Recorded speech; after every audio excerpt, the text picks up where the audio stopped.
Good afternoon, everybody. This is Unity News Network, brought to you by Delivery.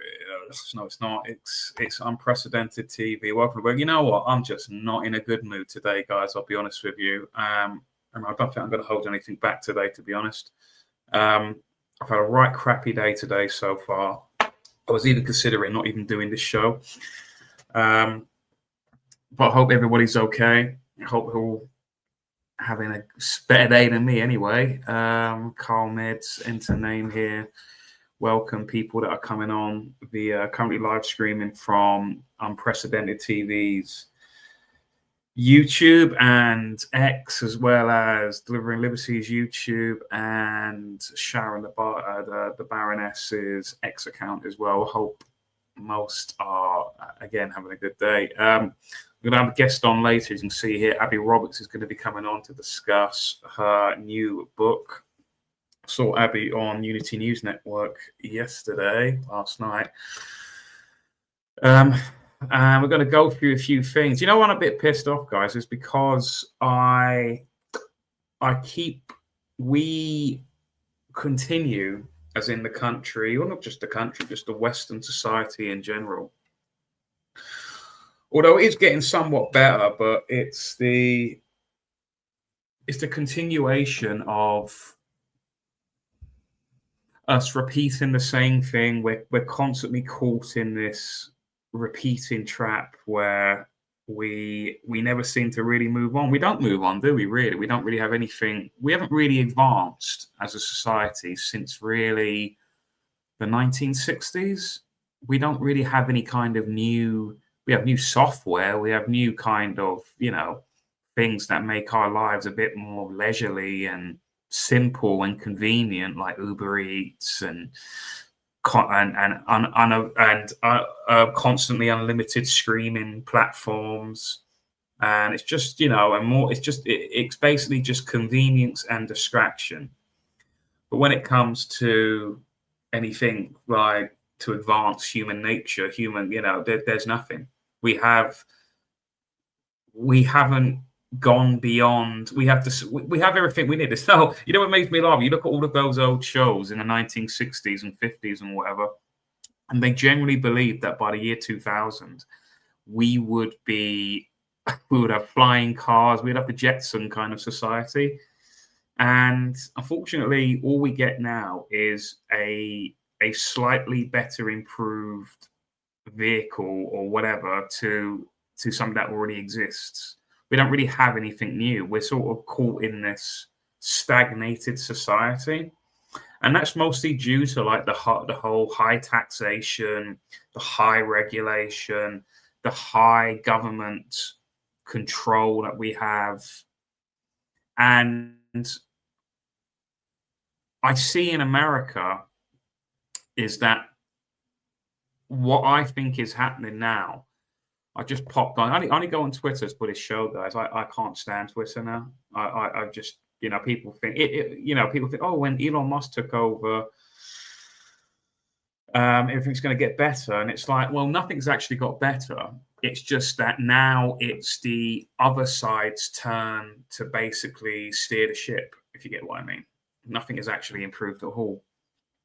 So straight away, so I keep off it. What's he said here? Ben Shapiro sums up it's actually quite mad. Ben Shapiro, Mark Levin, and the other, how can I say it? The fake MAGA, because the sad reality is MAGA, which may I remind people stands for Make America Great Again, has been totally usurped. Or was it always like this? And it's just become another kind of conservative / Republican Inc. sort of kind of environment. It's basically a war. MAGA is basically the only people left in MAGA now are just brain dead cultists, dogmatic cultists that just lap up anything that Trump says or J.D. Vance says, or any of these people, and it's become just this cult echo chamber. Really quite sad and pathetic. And you've got these dual nationalist, dual citizen individuals like Ben Shapiro, like Mark Levin, and many others trying to lecture the American people and the Western people in general of what make America great again is. These dual citizens who have really only, I mean, I'm not being funny, but there's Ben Shapiro wearing what is it? I've got the name of the little hats now. Kip Harp, no, UKIP, whatever it's called. He's there wearing that on, what is this? On Trigonometry, another group of shills, Constant Kissing, and the other one, whatever his name is. And they're lecturing people what MAGA is and it's revealed these people is that these people like Shapiro or like Mark Levin, they never cared about freedom of speech. They never cared about these values. The mask has finally fallen off these individuals, and it has revealed what many of us, including myself, have been saying for years, is that these people are not on your side. These people are fake patriots. They're not patriots at all, but they garb themselves. They talk about American values all the time, and they're not at all on your side. And they only care. Their mentality is what's good for the Jewish people. That's all their mentality is. What's good for Israel and what's good for just Jewish culture in general. Everything else takes a back seat, including America.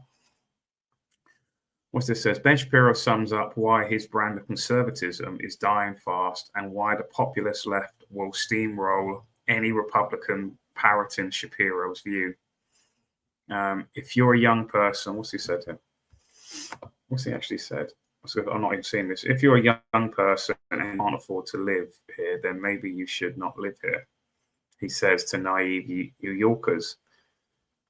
Well, why doesn't people like Ben Shapiro, if they don't feel comfortable with Mark Levin, if they don't feel comfortable in America, then why don't they go to the other country that they have dual citizenry with? That you could easily just flip that back on him. What Sargoy of A Cringe said, he said, you deserve to live where you grew up is a pragmatic worldview in Shapiro's estimation, which is pretty wild. These people are really showing who they are. Mark Levin has gone absolutely psychotic. They're trying to counsel anyone that is talking about Israel now. We must rid our movement of the fascists. Subscribe to the Mark Levin show. Who listens to the Mark Levin show?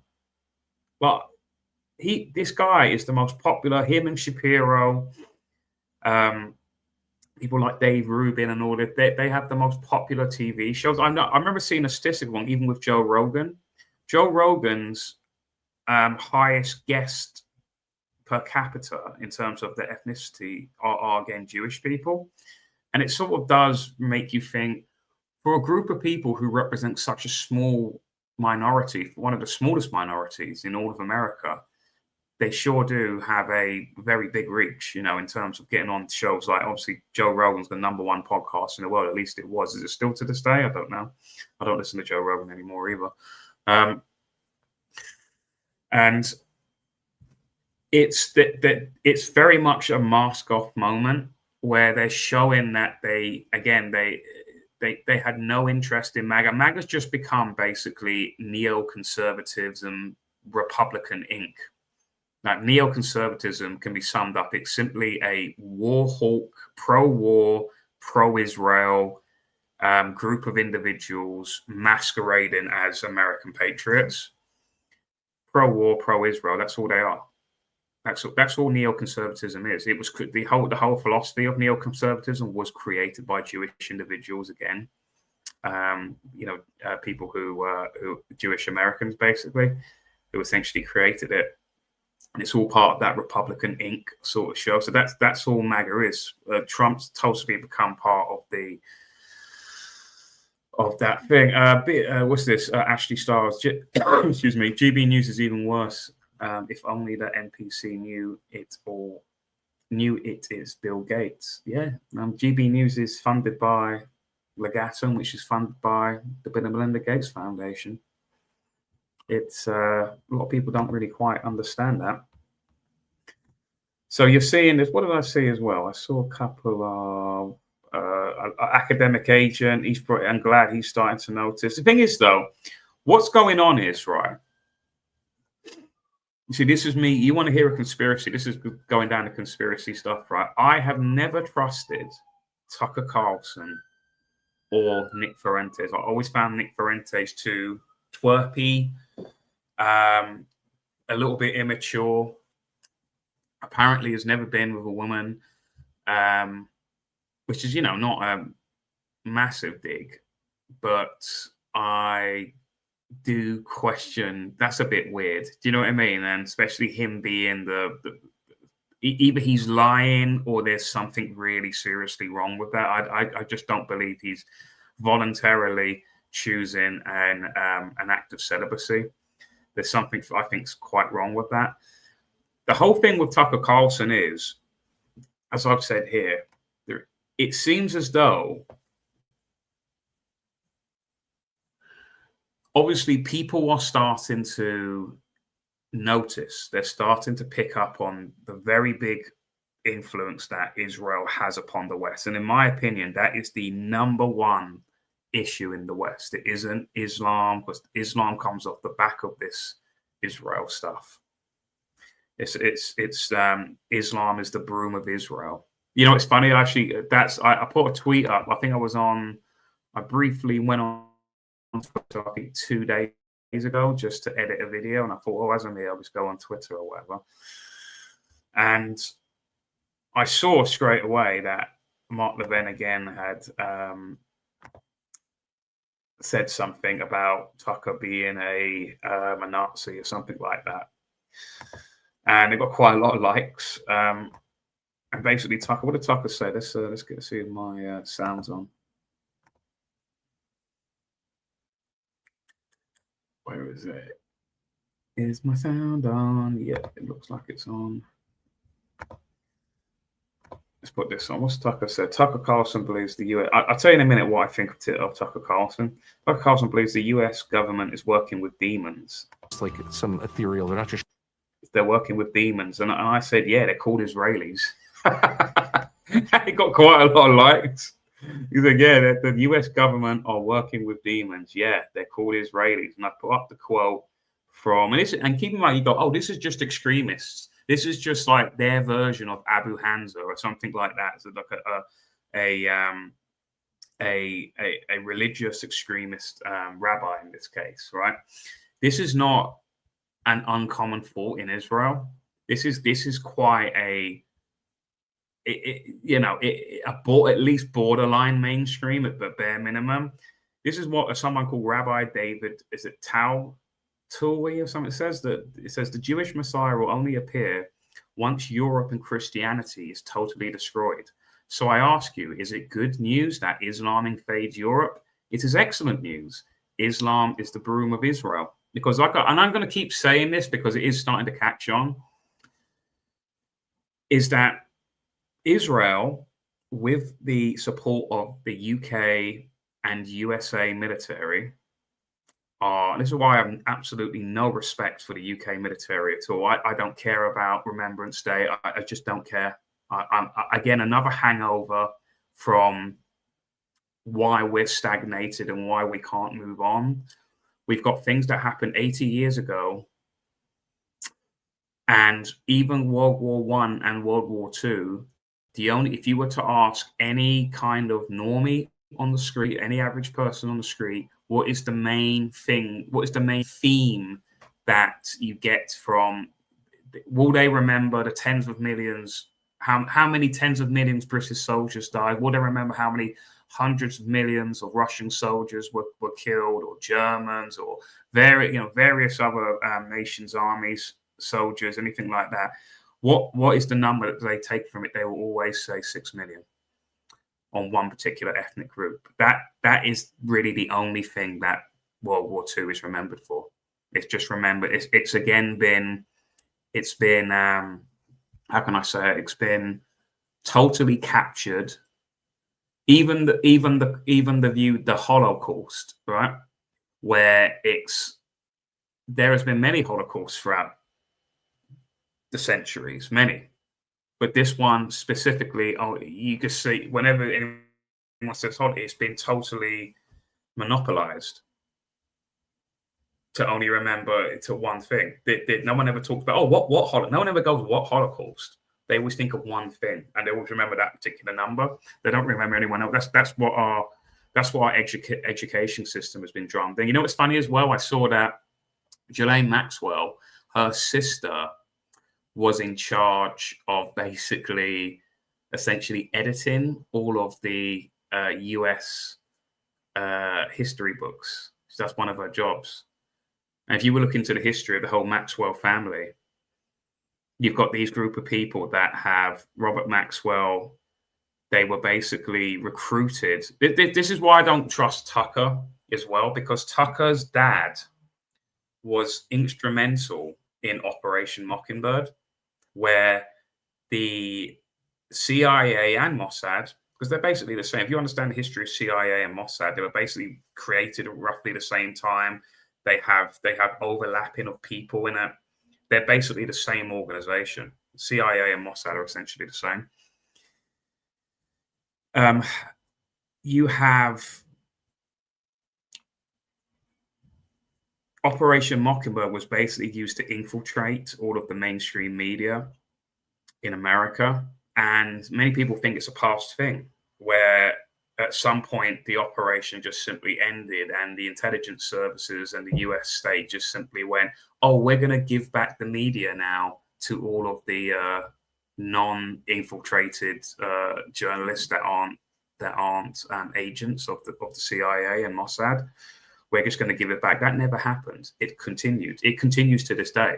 That's why and it happens in this country. You had Robert Maxwell, who was an editor of many mainstream media rags.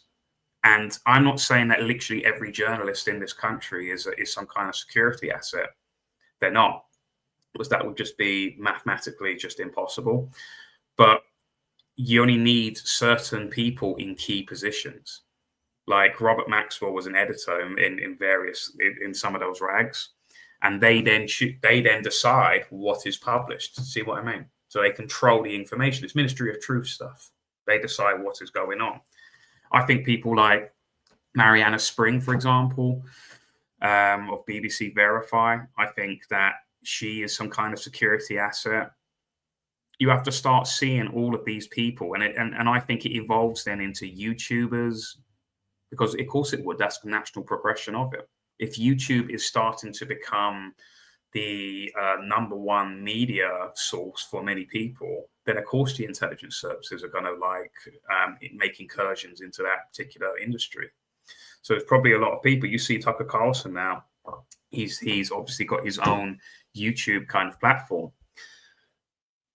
I think Tucker Carlson is part of that intelligence community. His dad was in it. His son, Tucker's son, works with Peter Thiel and J.D. Vance. Peter Thiel is made most of his money really from exclusively contracting with the CIA and Mossad. You see, J.D. Vance, a guy whose whole, in my opinion, his whole backstory is a fictitious story. It's made up. It's then produced for Netflix, a book that's then adapted into a Netflix show. Totally reinvents himself. Only years ago, he was a never Trumper. He was calling Trump Hitler and all of this sort of stuff. And now he's the vice president and probably will be the next president. And that will be the big tech, the technocracy president. Technically, you could say Trump is the first technocracy president, really. But he's sort of like he's like half baked, but J.D. Vance will be the full ticket. So what I think is going on with the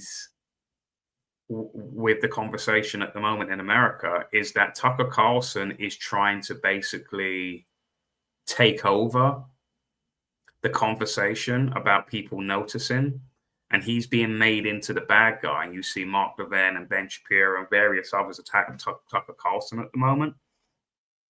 And it's him trying to basically steer people. Once Tucker fully controls the conversation, I think maybe Nick Fuentes was brought in to perhaps almost pass the baton, like as a metaphor to Tucker. So then he can take over the greater conversation and then eventually steer it into a direction that is, I don't know, that doesn't lead to more. It's basically damage control. That doesn't lead to more damage to the basic like Zionist control pattern. I don't know. And it's their way of trying to basically, again, steer the conversation into a certain way. Nick Fuentes has clearly been brought in from the cold. And I think that's how he's been quite a useful, not a useful idiot. He's certainly not an idiot, Nick Fuentes, but certainly untrustworthy anyway. But he's definitely been a useful pawn because at the end of the day, if they truly want Nick Fuentes gone, they can just easily just take him out. They can just ban his show. His show is mostly streamed from Rumble. The biggest donors, or I think the biggest startup people of Rumble is JD Vance, is Dan Bongiero of the deputy FBI director. Let's see it actually. Who are the main people of Rumble? I think Peter Thiel's got a bit of money in it, and it seems as though Rumble. I've never trusted Rumble. I don't like Rumble. It's too corporate slick for my liking, and it seems as though all of the alternative people are going to it because obviously it's the most. It's the second best one after YouTube, without a doubt. I've always preferred Odyssey personally, but Odyssey just doesn't have. It's just not as good as Rumble in terms of streaming qualities, unless people know about it. Let's see, Rumble. How can I say this? Who are the biggest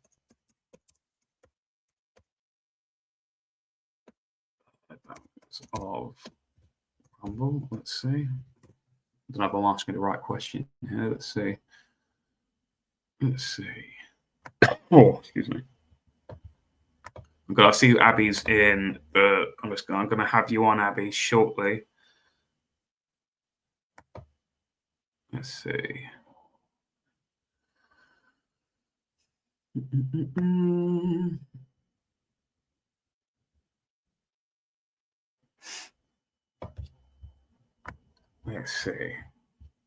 Let's see. Biggest down. Key investments in Rumble are Tether Operations. Okay, Tether, yeah, I heard of them. Number 2 is Nara Capital. Background co-founded by JD Vance, author of Hillbilly Elegy and U.S. Senator of Ohio. Number 3, Peter Thiel, investment. Prominent conservative venture capitalist, co-founder of PayPal, and early investor in Pay. This is where the whole theory about Facebook was created by the CIA. This is where this comes from, because Peter Thiel again was the early investor in Facebook. And basically, if you think about Facebook, is that what we do on Facebook is that it is basically a kind of permanent record in a way. If people have Facebook. And they tell on Facebook, people take pictures of themselves. They say, "Oh, I'm checking into this hotel or whatever, or I'm in this particular country on holiday," and you tell Facebook everything. The state isn't doing the spying. You're essentially spying for you're spying on yourself, put it on Facebook, and then basically the state security services just know everything about you. Because you do your own spying on yourself. That's essentially where that rumor has come from. That basically CIA was Facebook was essentially a CIA creation. Early investor in Facebook and Palantir. The involvement signaled a major shift in Rumble's trajectory towards becoming a platform for free speech advocacy. You see, if they truly, Nick Fuentes speaks about Peter Thiel and JD Vance and various other people all the time. What's this? Cult Ventures background led by Darren Blanton, a former advisor to Donald Trump. I saw Dan Bongino is also he's got some kind of involvement in it as well. So it's like, if they truly wanted Fuentes gone, they would just simply kick him off. They know where he lives because he's made that quite publicly clear where he lives in Chicago. they would just basically knock him off. So he is being used, I think. He's been brought in. Maybe there's been promises made to him. I don't know. Hey, Nick, because he has changed his rhetoric a bit and he's toned down a little bit. Maybe there has been some kind of deal where, hey, we'll let you into the Republican Party one day. We'll make you a senator or a congressman. I don't know. Maybe something like that. People have egos. I know so many people who have egos, and unfortunately, it's a great weakness to them, and they can be exploited in that way. Or maybe it's nothing at all. Maybe they haven't promised him anything. They've just worked him out. They've psychologically profiled him. They know what his weaknesses are, and they've basically brought him in from the cold, then to go on to Tucker. And now Tucker really is he's taken metaphorically the baton away, the conversation away from Nick Fuentes. And now Mark Levin and Shapiro and all these others are now attacking. Now it's just focusing purely on Tucker, not so much Nick Fuentes anymore. And it just feels like that, again, knowing the history of Carlson, where his dad was CIA, his son works with a CIA operative, Peter Thiel, it's just like, is this some kind of sophisticated way of controlling the conversation? And all of the stuff you're seeing, the incredible overreactions, almost pantomime level hysteria from these people, is it all fake to make people then think that we've got to defend Tucker? But it's going to be strange, because if people like Trump are going to denounce Tucker, I can't see how. Really, I'm shocked people are still supporting Trump in the first place, especially after the Epstein stuff. But if they ditch Tucker, using their own logic, that's it. That's got to be the nail in the coffin for MAGA, and it really is MIGA, as in make Israel great again. It really isn't nothing to do with America at all. So that's my perception of it. That's my take on it, and I don't think that we're going to see what's going to happen. But yeah, that tweet did get quite a lot of likes after I said that. So we're going to see. But anyway, I'm going to get our guest on, because I've been yapping on a bit too much now, and we're going to be discussing some of the other madness that's going on. So I'm going to welcome to the show, Abi. How are you? Hey, Sean. It's really nice to see you. Even though I saw you a few weeks ago at the Digital ID Fiona's March. Oh yeah, it was. Yeah, that's right. I did see you there, didn't I? Yeah. That's lovely. How's things? Well, I'm not having a great day, if I'm honest. I've already had to. I've not eaten all day, which is first. So I'm a bit hangry. And the second thing is that I wanted to go to the gym, because I think I've become addicted to the gym, and I haven't gone to the gym today. So that's also two things that. But I did pick up a cooler box on Facebook Market. So you picked up a cool box? Yeah, like a fridge thing. Like a that's cool. That's good. For a car. So that's the only thing. But I'm only out of 3 things, I'm 2 down and 1 up. So excellent. Yeah, I was listening into some of your stuff. It's all fascinating what's happening in America on the concern. Well, actually, I think of it as a free speech issue. You're either for free speech with no boundaries, or you're not. You can't have caveats if you're a free speech person, is my view. So it's always going to lead to possible accusations of, are they controlled? Are they taking the conversation in a certain direction? For instance, first of all, I just want to say I've got a book out, because if I don't say it now, Sean, it'll literally be half an hour, and then you'll be like, I did see you on UNN last night. I saw you on UNN last night, and I was thinking, are they ever going to talk about the book at any point? It was a great conversation, but then even I forgot. I was like, oh yeah.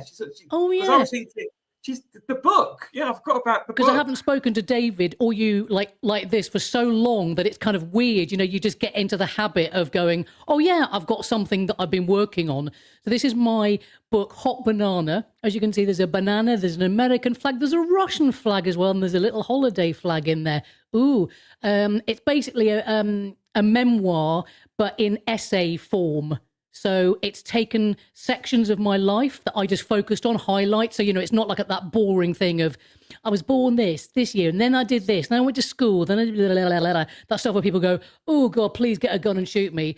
This is just high, and actually it's like a CD. It's got CD tracks are the titles of the chapters. So you got Freedom of Bleach. There's a clue. I mean, obviously I'm a natural blonde. Shush, stop laughing. Sweet Home Abibama, which is the name of my theme tune for my podcast, Abby Daily. Nice baubles, because I talk about bauble chasing. We all know, don't we, Sean, people that do that. Whatever Love Means. We were familiar with that with the Diana story, Princess Diana. Sex and the Witty. Oh, these titles. I'm actually very proud of them myself, even though I wrote them. The Prizes Heaven Takes. Dolphins. There's a song clue in there. And Death Shall Have No Dominion. Faith Runners. Вечная память, which means eternal memory in Russian. I am a Russian speaker. Actually, my dad was probably MI6. So does that make me controlled opposition? I'll leave that for you. Keep it in the family, Abby. So keep it in the family. I'll leave that for your discerning audience. It's a family the Shit Show. There's another chapter, The Shit Show, which is, of course, about the COVID nonsense. And the last one is Are You Fucking Joking?, which is about my arrest in 2023. And as you can see, there's a cross on the back of the book, my cross, and there's a kind of clue in there. Well, you'll have to get the book. It's on lulu.com, Lulu, Lulu.com, as in, you make me want to shout. It's also on Amazon, Kindle and Apple Books as well. And that is the plugging out the way, Sean. Let's get on with it. Do you know what I hate bloody plugging stuff. You know what stuff. this reminded me of? Do you know what this reminded me of? About yeah, tell book? Me. You ever just watch Bow Selector? Crab paste. Hey, crab paste. Satisfied. Oh, bastards. But here, have a look. Have a look. It's my new book. In it, you'll find out the truth behind the Spice Girl split. Oh. Split, banana split, hot banana. Split. See, it's all you connected. cheeky. For a minute, I thought you were saying I was like fucking Mel Scary B. How very dare you, Sean? You cheeky monkey. But it is. I love Bo Selector, one of my favourite things of all time. It's my new book. Why have you Proper called it hot Bo. Is that some kind of innuendo of some sort? Why a hot banana? What, hot banana? Actually, I should explain the title. Duh. It's when I was growing up, my dad was a musician, guitarist, so he was a session musician, and me and my sister used to sing with him, harmonies and stuff. And one of our earliest songs was "Baby, Let Me Be Your Loving Teddy Bear," and the harmony. The words for the backing was "Baby, let me be hot banana, your loving teddy bear, hot banana, oh hot banana, oh hot banana," up there. So hence the title, Hot Banana. There's a lot of stuff about being in the music business in here, songwriting, and in fact, in every chapter, there's songs that are pertinent to the time. And on Spotify, there's 95 songs that you can go to a Hot Banana Spotify playlist. So once you've read the book, you can kind of go, oh, that song she mentioned, I've never heard of it. I wonder where I can listen to it. And there you go. So it's there's lots of politics in there, lots of Trump stuff. There's lots of vaccine stuff in there. There's stuff about death. There's stuff about my late husband. There's stuff about God. I mean, honestly, Sean, there's quite literally something for everyone. Even Toby Young might enjoy it. Lord of Acton, whatever he's called. I once saw, get this, Abby, your stand-up comic as well. I once saw Toby Young do a stand-up routine at the Bethnal Comedy Unleashed. Backyard? Yeah. Oh, what was that like? I don't remember it, so it must have been not good. Have you blanked it out? It was traumatic. I do that with films. There's films and books or whatever that I've read or watched in the past, and I will be sitting down watching a film, and then about half an hour into it and go, oh, wait, I've seen this. and it's bad. That's why Yes. I know just exactly what you mean. It's just what my mind does. It's bad. I just won't remember it. Yeah. Do you know what the last film I think I did? Well, this is not the only film, but do you remember Cinderella with Russell Crowe? It's a lesser known Russell Crowe. Honest to God. Isn't it called Cinderella Man? It's a Cinderella Man. I think it is, yeah, Cinderella Man. It's a boxing film. Yes, that's it. Boxing. Yeah. And I remember, I don't even remember any of it. I've seen that. Can't remember a thing about it. Apparently exactly. It's a true story as well, exactly. It should have been great. Russell Crowe, boxing, what's not to like? But it was a bit like, oh, God. I actually totally blanked. He's fighting around the world again, Russell Crowe. He's very attractive, though, Russell Crowe. He's right up my strata. People get the South Park reference. There was so much stuff I wanted to say. So you've written a few books before, haven't you? Is that true? Well, I've written, so this is my this is my first real book, what I call what I've written. You know, it's like all my own words, basically, no pictures. It's like a proper grown-up book that you go, oh, shall I get this, buy this or whatever. And then the other one is We the People, which is that one. I don't know if that's all clear there. Mm-hmm. We the People, Letters from Dystopia. That's my book with Bob Moran's cartoon on it, and this is a book of letters written to me by people that listen to my podcast. I started it in 2022, Abi Daily, and it's letters about the lockdowns, about vaccines, about just honestly horrific stories. This is printed at cost, by the way. This was not a money making thing at all. This is all like I said, I didn't make a penny out of it. And then I'll show you just inside. So, in fact, that you'll know this, Sean, because Trudy, one of my listeners. That's Benjamin, who took his own life in 2020, July 2020, age 25. That's Benjamin. That's Trudy's son. So there are and then there's Bob. There's Bob cartoons. So things like this all the way through. You see, that's the letters. And honestly, Sean, we've had to put warnings in between all the letters that, basically Samaritan's warnings, because it's so fucking horrific what was done to people, the immorality, the criminality, which is still going on. I mean, the BBC, if Trump is all they can pin on them is the Trump editorial, that's a bit like pulling Ted Bundy over for driving badly. It's just Fred West for shoddy paving, I put earlier on Twitter. It's so absurd. It's like, what? The BBC was the propaganda arm for the government, and it has been probably for a lot longer than 2020 as well. But I always try and keep in that time frame. Otherwise, you could just be going back to the 60s, in which case we'll be here for the 3 years. So We the People, you can get that as well on Lulu and Kindle and Apple Books. But Hot Banana is it's fun, it's funny, it's sad. It's like, it's just basically something you can dip in and out of. My book. Yeah, it's again, I was just perplexed by the title. I just want to show, as you're talking about that. So you've got, obviously, I'm just trying to find your Wall of Shame video. Where is that? I can't. Is that what it's called? Wall of Cunts is on. It should be on Rumble. Oh, that's right. Great Wall of Cunts might be on Rumble, or do you know what? I came off Rumble though. I'm like you. I was a bit like, I'm not really sure about this place. That's me. That's me doing that's me doing the little promo. It's funny though. I see myself on this video, and it's a bit like, "Hello, I'm Abi Roberts, and here's the." It's all really sort of having to be serious because it's bloody serious. The stuff, you can't be pissing around when you're talking about people's lives. Abi, are you still kind of politely counselled from like the how can I say it, like the mainstream alternative crowd, like things like GB News and? Oh yeah. I was on GB News for 8 months, Union, and then I was never invited. I left GB News 2022, which is when I started Abi Daily. I was never invited back on after quite a spat on the Neil Oliver show about the vaccines with John Gaunt.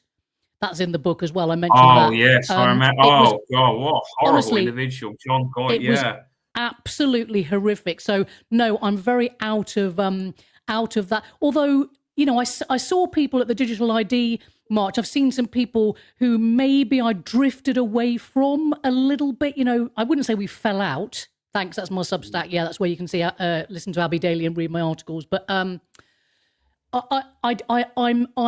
definitely more of a fan now of building kind of some alliances. If I hope that doesn't sound too normal. Oh, there you go. That's the Great Wall. Oh. I'm gonna play. Go on, finish what you're saying, Abby. And sorry.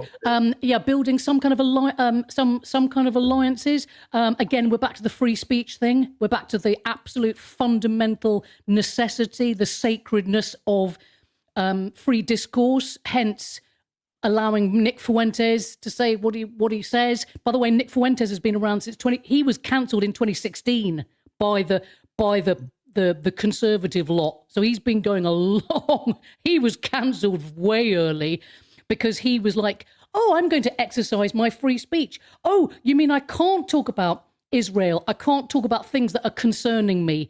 So he found out pretty early.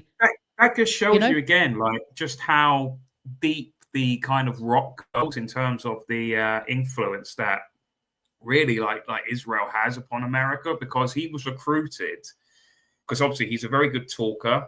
He's very good at basically getting his message across.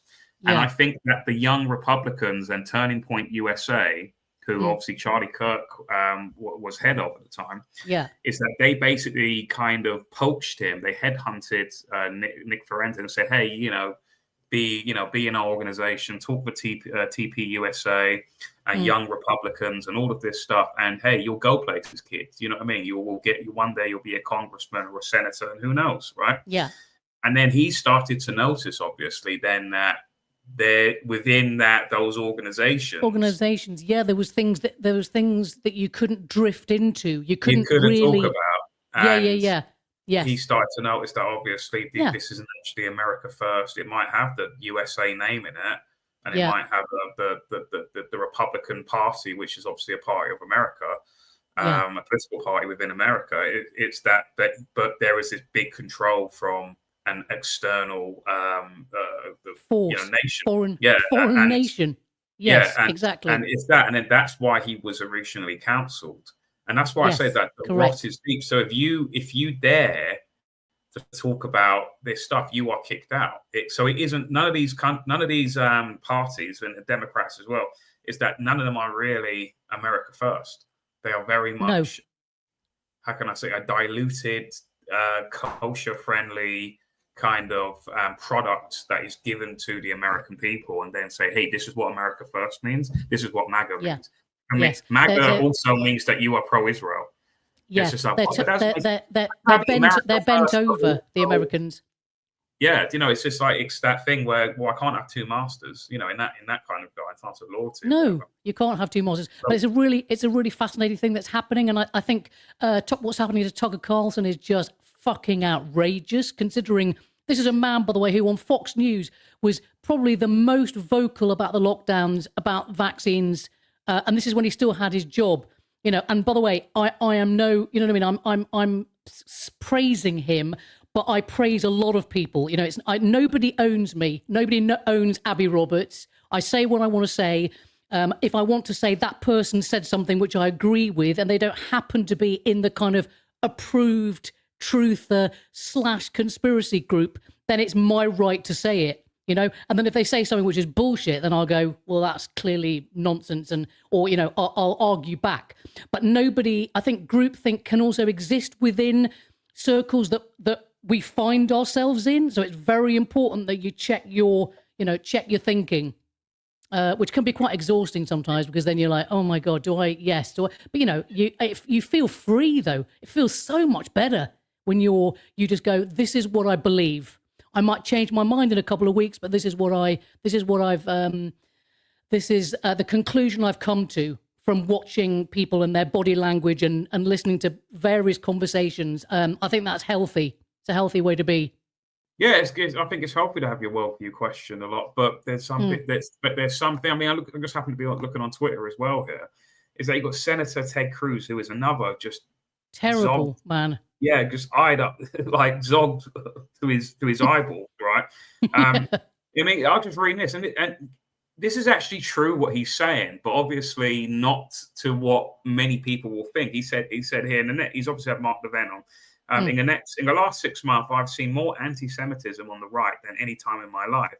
So anti-Semitism is basically anyone questioning, hey, I think this foreign nation has a big influence on our country, as in the US. And that's unregistered. This unregistered foreign nation. We have to be clear about that. Like they're not registered. AIPAC's not registered at all. No, the money that goes to America. It is a foreign source. My alarm.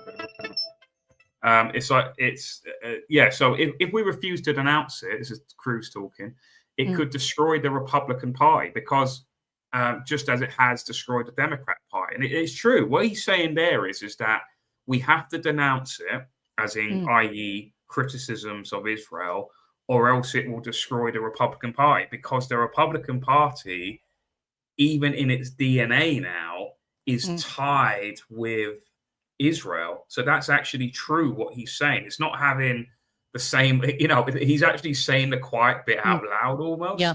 He's kind of revealing here that the Republican Party is pretty much not a party for the American people. It's actually a party for Israel. Exactly right. And also, and tied to the forever wars. I mean, no wonder. And I only say Nick Fuentes, by the way, because he's a young guy, so he's in his 20s. Imagine you're a young man in you're 18, 19, and you get locked down in 2020.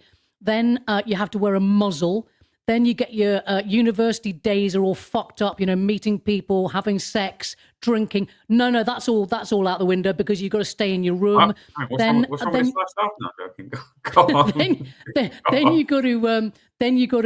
got to watch while your parents have vaccines, have injections that are coerced by the state. Then you watch wars after war after Ukraine, Russia. Then you got the Gaza thing. Then you got, all the climate fucking nonsense, trans stuff, BLM. Is it any wonder that men between 18 and I'd say early 30s, maybe a bit later than that, are angry and disappointed and thinking, hang on a minute, what's gone on here? So I'm very, very sympathetic to the cause, whether they're here or the US. You now have. So there's a lot of young, like you're saying is correct, a lot of young people, right? Yeah. Women, girls too, by the way. Yeah. You've got a lot of young people now who, I've said this in a while, because I personally dropped out of uni after the first year because I saw that this is all just absolute nonsense, this whole thing. You've got everyone goes to university now. I know people, even in our awake community, that go, oh, it's great, my kid's going to university, so I'm gonna drive them up to their uni, wherever, and say bye. And I'm like, why are you sending your kids to uni for, man? It's like you're getting the kid heavily indebted in becoming a debt slave, essentially. They're going to come out, they're going to be within those 3 years, or may even be longer if they, whatever, if they got to redo a year or whatever, they're going to get indebted. They're going to be brainwashed within that university, because that's all university is. It's a brainwashing factory. You're paying for your own indoctrination, and you're going to come out with a degree that is basically like the equivalent of hyperinflation money. You've got more people coming out of degrees now than there are jobs available. I saw a statistic the other day, I think David Clues was telling them, is that now you have something like, I don't know, 10 million people coming out of uni, and the only jobs available to them are 17,000. And that's just, and you're not even thinking about the overseas people who will come overseas, work for cheaper. So the employer will go, well, I'd rather have that Indian guy, or I'd rather have that Chinese guy, because they'll take less money and less work benefits. Yeah. So you've got all of these people now. I have to see, even back in my day, right? I'm as the same when I was a student. I'm 38, right? And when I could go, all these people, they're going. I know people to this day still that are still house sharing. They have jobs that they could have easily got if they never went to university at all. They have average jobs. They have a job that you don't need a degree for. Yes. And these people are miserable. And the worrying thing is that because they're now pissed off, which they rightfully should be, because they have been screwed over, is that they're going to turn to a basically a con man that is presenting them an easy option of communism, for example. Someone the Trump, someone like like Zach. Someone at the Green Party leader, Zach Polanski, is come along. Oh, we need to deal with these people, and they're going to go with that because that again is an easy. This is like the MAGA people where they go, hey, don't bother getting off of your own arse and actually trying to do something and stop paying your taxes and actually do something worthwhile. Just get this lifetime billionaire who's been in the club, who's been in the establishment club all his life, been a lifelong Democrat, exactly. Never worked a day in his life, really. Trump is not a free market libertarian. No, he's just suggested 50-year mortgages. That is essentially indentured, servitude to the, because if you think about it, it's just another way of saying, well, I'm afraid you're going to be shackled to the state for the rest of your life. This is not small government free marketeer stuff at all. That's another thing that is just flabbergasted me. I mean, I thought the Epstein files was enough to come on, people wake Jesus. up. This guy, he's not. I know. He's if Operation really Warp Speed, didn't do it, surely the Epstein would do it. The Warp Speed thing, the Epstein thing, I thought definitely did, but no, there are still people in it. And now he's proposed a 50-year mortgage. Yeah, that it just shows you. And I've seen people like Carl Benjamin or AKA Sargoy of the Cringe and all of these people, the low take eaters, defend this and say, but you'll pay less. But you'll pay less monthly, but you'll be paying more throughout the decades. Like a lot more. Exactly. Especially with inflation. Yeah, it's crazy. But can I just say in defense, property, you will never own that property. No, You're just exactly. renting it from the bank, essentially. It's totally the reverse of free market. The free market, which is bizarre that Carl Benjamin, although I do question his intellectual, capacity. Carl has no understanding of economics. He's economically illiterate. Go on. To be fair, can I just defend my friend Connor Tomlinson, who is a Lotus Eater? He has fallen foul of the free speech issue because he did an interview with Michael Gove and Catherine Burble Singh, who runs that school that's got standards basically in London, and with Michael Gove, and he was promised the interview by the Spectator, by the way, held it this discussion. Connor was told, yes, of course you'll have the footage because it's free speech, guys, and you have a discussion. He's been refused it.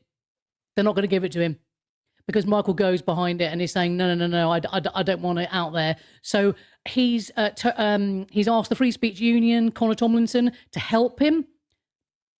They've said no, it's not in our wheelhouse.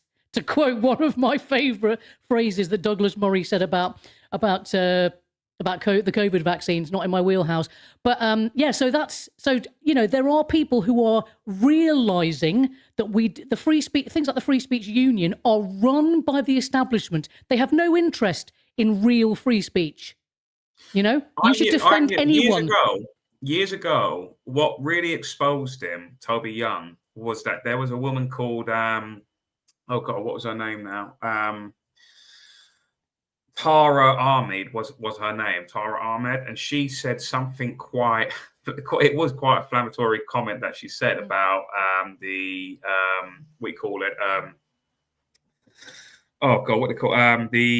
fire in those flats. What was it called again? And Grenfell Tower, right? The Grenfell fire. Yeah. Right. And she said something quite inflammatory, right? And that's a good joke, by the way, you just made. You're probably intentional. Yeah, well, inflammatory. Yeah. And basically, did you joke burn the house down? Anyway, carry on. Yeah, so she said, and then she was then arrested because of the comment. Yeah, and I do remember this.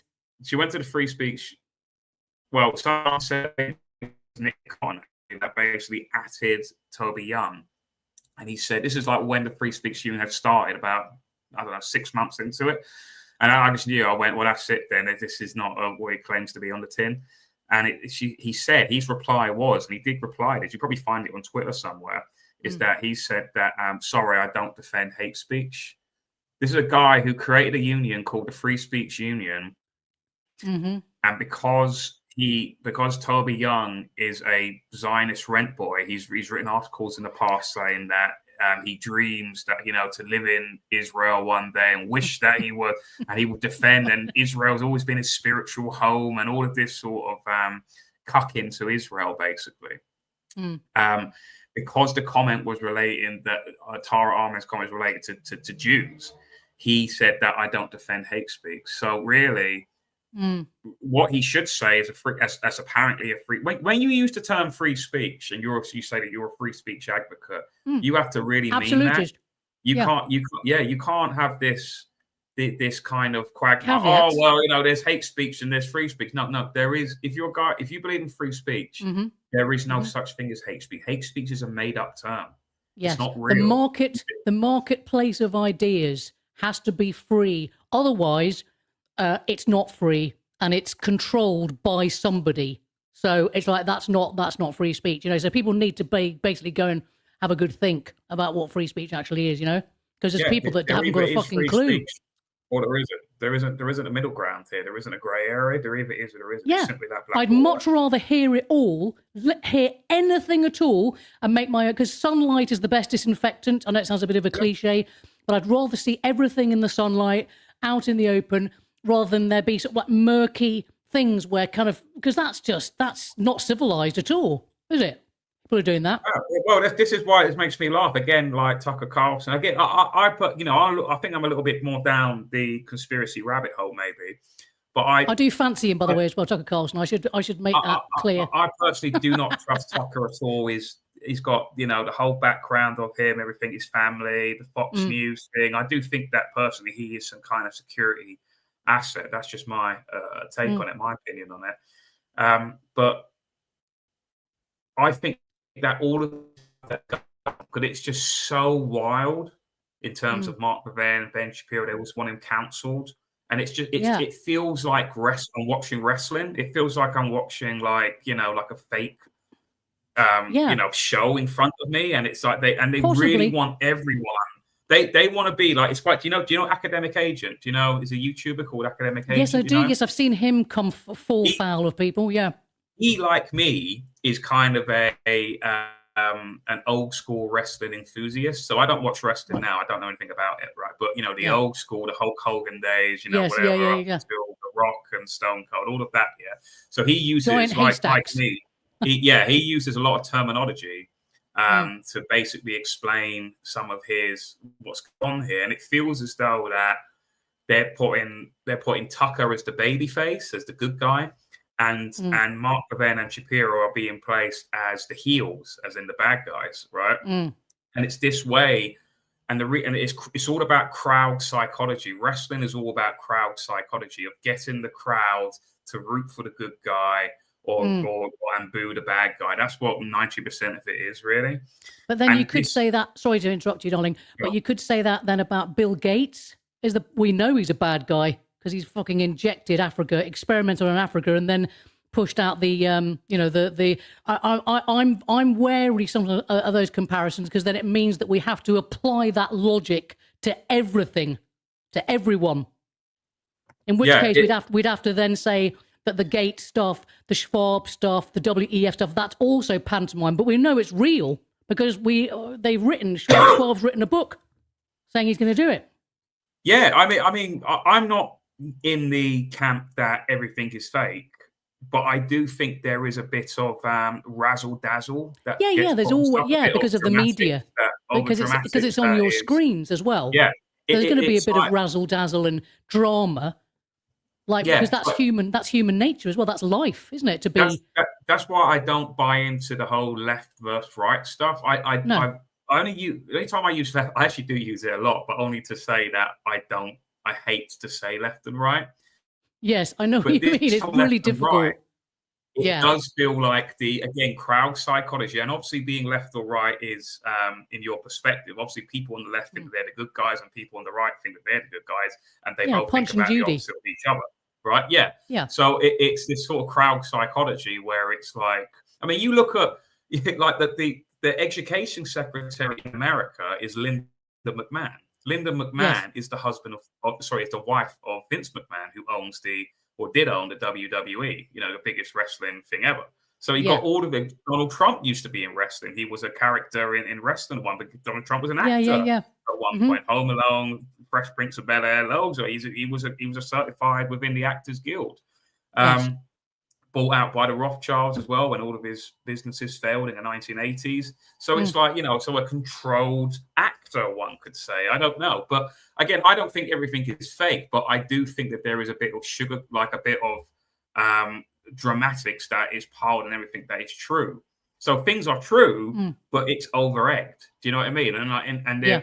It's the politics in a way is a form of entertainment. It's like a virtual reality entertainment that you can get involved in. It isn't just there's the saying, politics is show business for ugly people. I mean, that's a very old saying. So I think it's in the eye. Human beings love entertainment. They love the good versus evil. Hence, God versus the devil. All those kind of stories. And by the way, I think that's certainly over the last 5 years, that's become more and more obvious, evident to me that there are, forces, so shall we say, the dark forces working in the world that can still be overcome, because otherwise, I think the great thing about being a human being is that you always have that ability to look beyond the dark stuff to the light. And if you don't have that in your, shall we say, in your sights, then life doesn't have any meaning. So it just literally is reduced to a film or fakery, or that's not real, that's not real, that's not real. And then ultimately, I'm flesh and blood. This is a screen. You're a human being. I saw you a couple of weeks ago. I hugged someone yesterday who I didn't know very well because they weren't feeling great. That to me is what gives life meaning. And if I'm called a normie for it, I don't give a fuck. Are you a religious person, Abby? Yes. Yeah. I'm Russian Orthodox by baptism. Russian Orthodox. That's in the book as well. Christianity, is it? That's in the book. But I was an atheist for 20. Huh?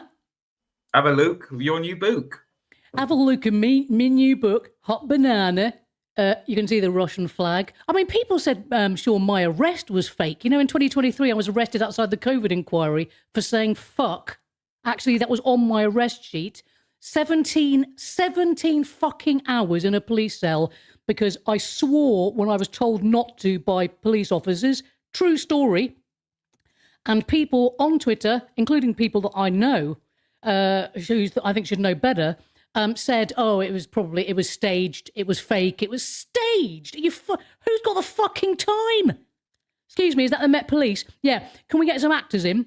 Because I'm going to be at the COVID inquiry at 9:30, and I'm going to be the one with the yellow placard standing behind Tom Harwood, who I used to work on GB News with, and then we're going to go to a cell, and then Francis O'Neill came down, by the way, to visit me in the cell, so he knows I was in the cell because there was a policeman.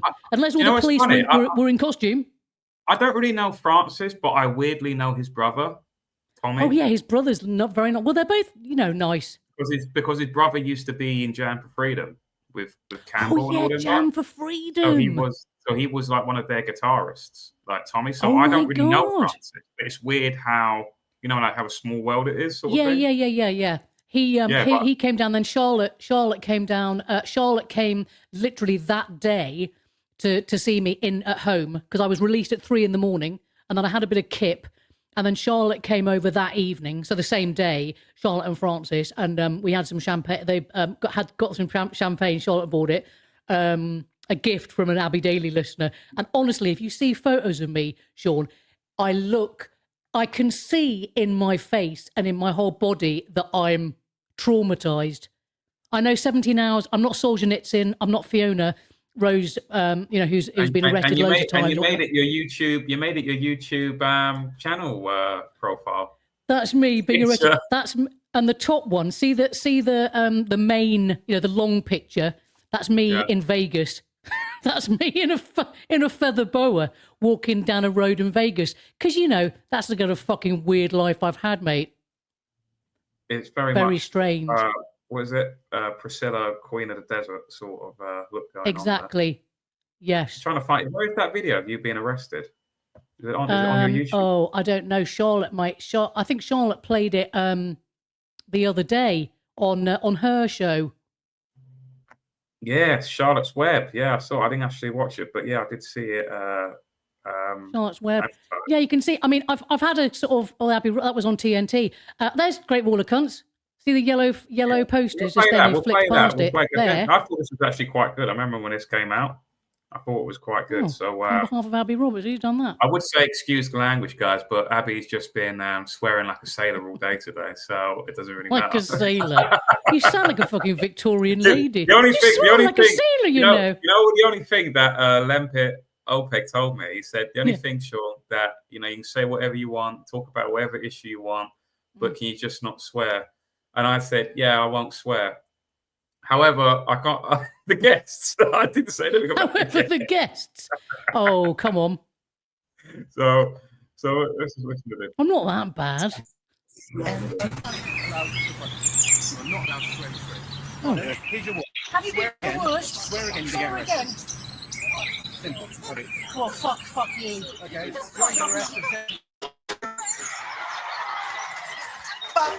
Well, Henry, well, you can't believe that.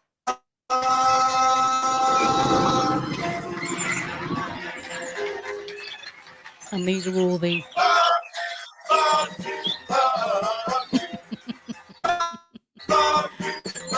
I don't know who's done this, mate.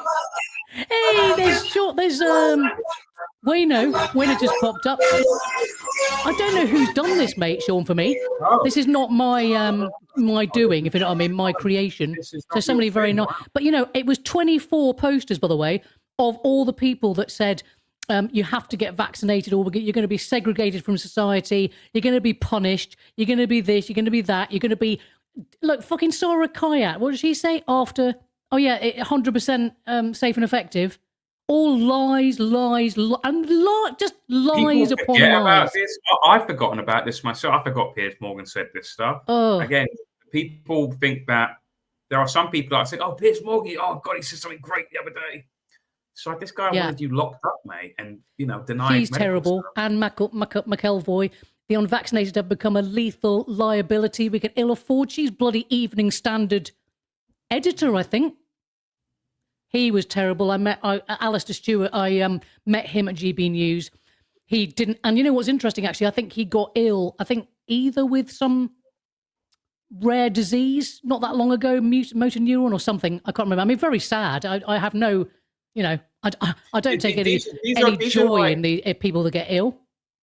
People like... Oh, he's awful as well. Right?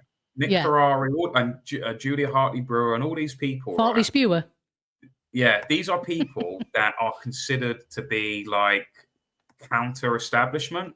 You just put your WhatsApp on. It's like that's my fucking. That's who's WhatsApp. Is that Charlotte? This is me. What?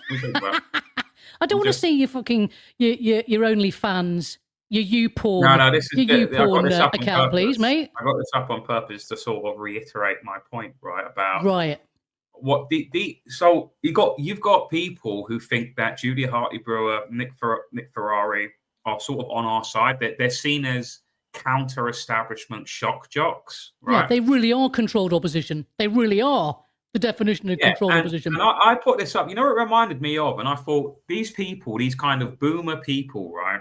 Yeah. Or not literally boomers, as in they might be part of that generation, but like they've been given the term boomer brains now.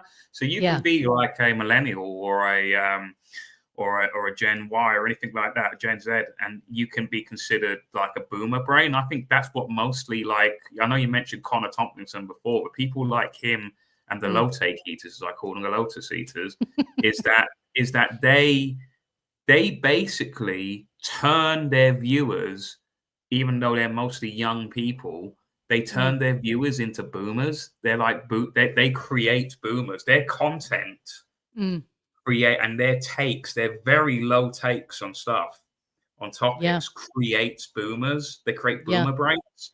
They let me talk about the vaccines. They let me talk about the vaccines basically unhindered quite early on. Yeah. But they'll never. I mean, I'm only defending them because they were good to me, I like They'll people never that do are it loyal. themselves. Look, Carl Benjamin, right? I always remember because I used to I know never met Carl him Benjamin. actually.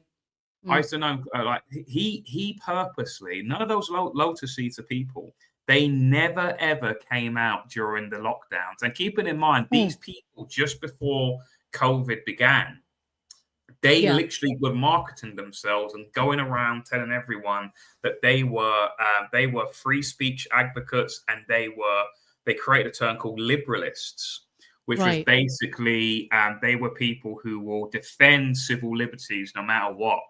Right. So you had the great, and this was, and I knew a lot of these people were quite cowardly, and you just know, you get that sense because like, you're just laughing, you're pretending to be this. And the ultimate test was it came during the anti-lockdown stuff.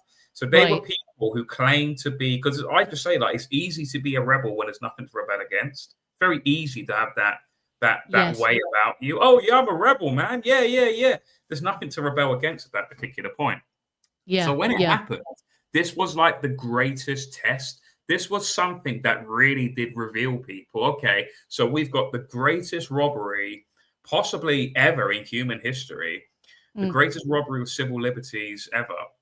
And we're now going to see who are the men from the boys, right? We're going to see who's going to pass this test now. And Carl Benjamin and all the Lotus Eaters people, they never came out to any kind of march, to my knowledge. If they came out to one or two, right? So they're people who, and I messaged Carl Benjamin personally. I said, Carl, where are you, mate? You're meant to be a, you're claiming to be this free speech advocate and defender of civil liberties, etc. And his reply was that, I've got people who rely on me now, so I can't come to those things. And I'm like, well, there's a lot of us who have people who rely on us, and we have jobs, and we have families, and we have all of this, but yet there's like loads of people still out here. So that was this is why so basically what I he hear did, you. I do hear you. He made a financial decision that basically he knew that his audience would be split in half with this. That if he took an actual stand on it, he would lose possibly half of his audience. I tell you who I did hear, Sean. This will interest you definitely. And I don't know if you've seen it. Rupert Lowe. Do you know a guy called Andrew Gold who's got his own show? He's got his own podcast show, whatever. And he's very low, boring. Gets very Overton window. Very like keeps within the. Well, I saw late last night. I was scrolling, and I came across him talking to Rupert Lowe, Andrew Gold, and Rupert Lowe. Literally, I was so gobsmacked. I couldn't believe it. Rupert Lowe said, "I didn't have the vaccines. No, I refused them." And I was like, "Where the fuck have you been?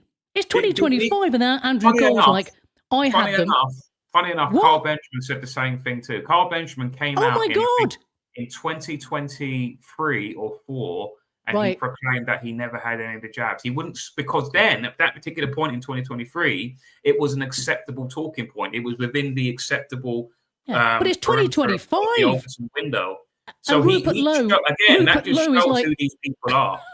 Yeah, is that he waited for it to be safe. Oh, just unreal. I just could not believe it. I was like, oh my God, it's 2025 and you're in an interview with somebody and you're talking about these dangerous gene therapies as if you're breaking news to the rest of us. That's what really made me angry, Sean. I was like, hang on a fucking minute. People have lost their jobs. They've had fucking nervous breakdowns because of the bloody vaccine shit. And now you're pretending like this is the big reveal, everyone. Yeah. They're very dangerous, And I thought Rupert, so that made me feel sick. That just shows you again that Rupert Lowe will never do anything worthwhile because again he waited until it was safe to talk about it, until it was acceptable. Look, you need to say things it's just dreadful, when it's unpopular, really. When it's truth, when it's when if you believe that those particular things were dangerous to people, you need to be saying it when it matters, when people are about to get them. Or, you know what I mean? Not waiting years later after most people have had it and then go, oh, yeah, I never took any because I don't believe that they're safe. You see what I mean? Like, that's a very cowardly thing to do. And that's why people like Rupert Lowe and most politicians are cowardly liars anyway.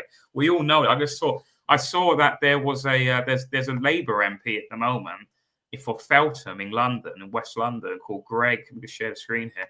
Called Greg Brackenridge, has apparently been caught out lying for being an ex-Royal Marine. Claims the Reform UK candidate, is it Prabdeep Singh?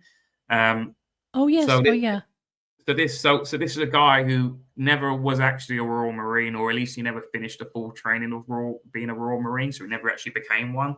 If you get what I mean, he may have went for the thing, but he still goes around wearing the ex-service tie, saying that, oh yeah, I'm in the Royal Marine, yeah, I was all this, and all this, and it's just all lies. And these people, you're expecting Rupert Lowe, who again waited years he could have said something courageous. Yes, it would have divided perhaps his followers or whatever, but it was truth, and that's all that matters. I wasn't I'm not expecting anything from Rupert Lowe because he's not my. I think he's just, to me, part of the swamp. But it was so what do you call it? So arrogant and like he was sitting pompous. That was it. Like he was sitting there going, "Yeah, well, I'm going to tell you, they're very dangerous." I was like, "Oh my God, I just can't." I couldn't compute with what I was listening to. If you know what I mean. It was so fucking weird. The people who are following Rupert Lowe, right? And again, this includes the sort of followers of the Lotus Eaters and all of that. The boomer brain people, they've become boomers. They might only be like 21, but they've got boomer brains, basically. And what it reminds me of, right? I thought I came up with quite a good analogy. Is that, do you remember you ever seen the film 1984 or read the book? You ever yes, of course. Right. So there's a cat, I don't know if you remember in it. There's Winston Smith's neighbor. He's called Parsons. Yes. He's a proper, he's a guy. He's basically a boomer, right? In my opinion, this is a guy who listens to the media, as in the 1984 controlled media, and gets excited when like this is a guy who in the book and film, he was excited that the Big Brother state had upped the choco rations by 25 grams a week. So they get so they'll get for reward a reward. So if you listen to all of the media stuff, they're like they go, oh yeah, the production has increased, everyone's doing great, the country's doing great, and the country's an absolute asshole. The country is Airstrip 1 is falling apart. There's buildings just decaying, everything. And the government is telling you that life expectancy has improved greatly. And this is what, like, when people go, oh, the GPD is improved by X amount of percent, and we're doing great. The country's doing fantastic, at the moment. And all of like this. The kind of, like the sort of North Korean and then I see propaganda. Like, these conservative people, these, the small C conservatives, the Lotus Eaters use it then. And go, look, conservatism is great. And I just think I said here. So I've come to realize the character Parson from 1984, who gets excited when the chocolate rations is slightly increased by the state, the 25 grams per week, is similar to those as what is labeled the Patriot movement, right? This is one of my pet peeves, right? These people are easily led as Parsons and often fall for the state-approved talking points via controlled news bodies like GB News or Talk TV or LBC, whatever it is, such as the flag stuff.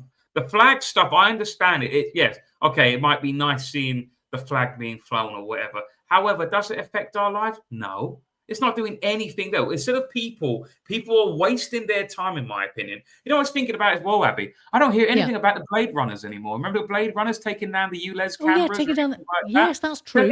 And I said, Claire Dyer on the show and all of that. And I said, you do know this is doing absolutely nothing. This does nothing to improve the country or anything, because this is the Cobra effect in real life. This looks like that something is happening, but really nothing is happening at all, right? In the sense that, because most people have paid that bloody ULEZ £12.50 or whatever. I heard it's going to go up anyway. They're paying it, and they don't know what cameras the Blade Runners have taken down. So so it's pointless. They don't know. It doesn't do anything. And then all you're doing is that the state are using your taxpayers' money to buy new cameras from Siemens, right? So all that's going to happen is that tax is going to go up. So nothing is actually worked at all. I don't hear anything about these Blade Runners anymore. Right. So that's another kind of example of these Parson-like people, right? Where they think they're doing something incredible, but they're not. It's nothing. It's getting excited over nothing. These people easily led Parsons, or whatever. Such as the flags, the state assets like Tommy Robinson and his mark, like Parsons, they get excited and think something wonderful is occurring when Tommy gets to have a state-approved protest, or Trump becomes president in 2024, or RFK Jr. becomes health minister. First thing RFK Jr. declared when he became the health minister was there is a pandemic, there is an epidemic of anti-Semitism. That was literally the first thing he said. I'm going to declare an epidemic of anti-Semitism. So it really shows not of vaccine injury and death. No, not of that. Caused by the COVID-19 vaccines. Right? Yeah. That becomes health, and will believe reform will do anything meaningful. They believe much is improving when in fact it continues to worsen. Robert said it out. Went outside migrant hotels, and I know a lot. Again, people have good intentions of doing this, Rob. I heard David Clues the other day saying that people, the sort of patriot people, they're a little bit more based. And I disagree with that. I think that when outside migrant hotels, some people think these patriots are a bit more based than that of the counter-protest side. But in reality, both sides are of the same coin and are as brainwashed as each other. At best, they're just a more advanced NPC. That's all it is. They're just a more sophisticated NPC. I'll be referring to these people as Parsons from now on because they're so easily led. They can't see.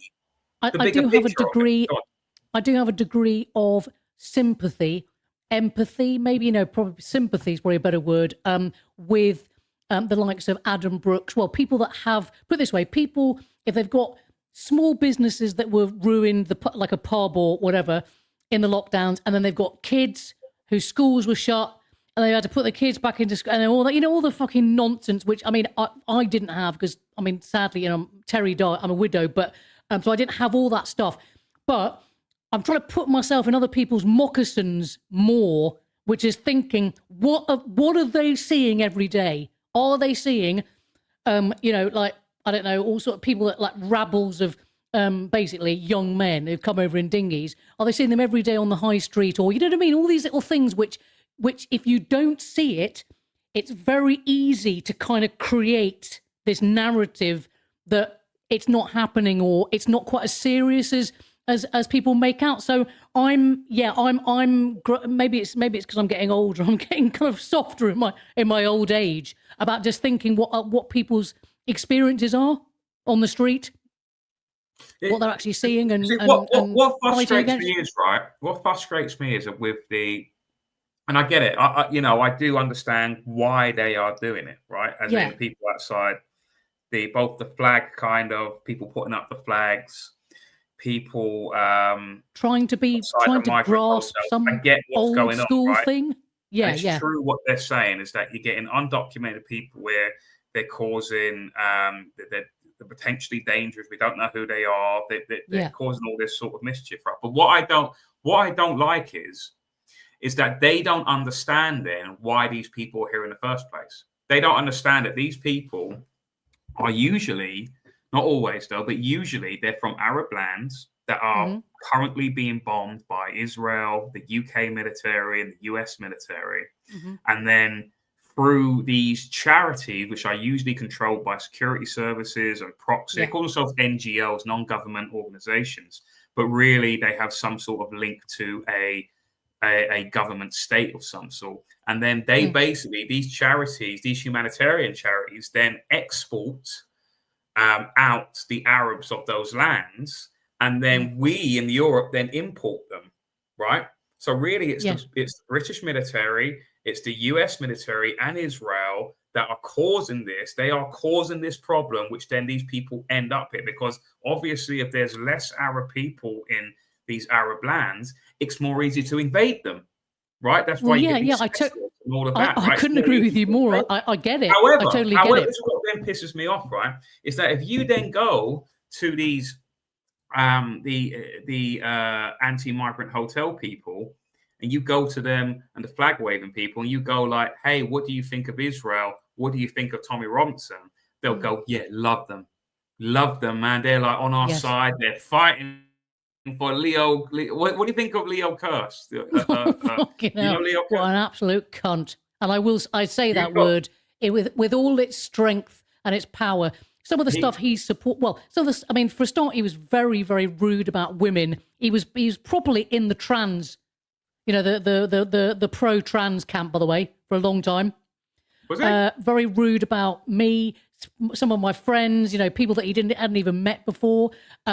Definitely inveigled his way into GB News and kind of, I think, made sure, I don't know this for sure, but kind of made sure was a bit of a gatekeeper for some of the things that I might have been involved in.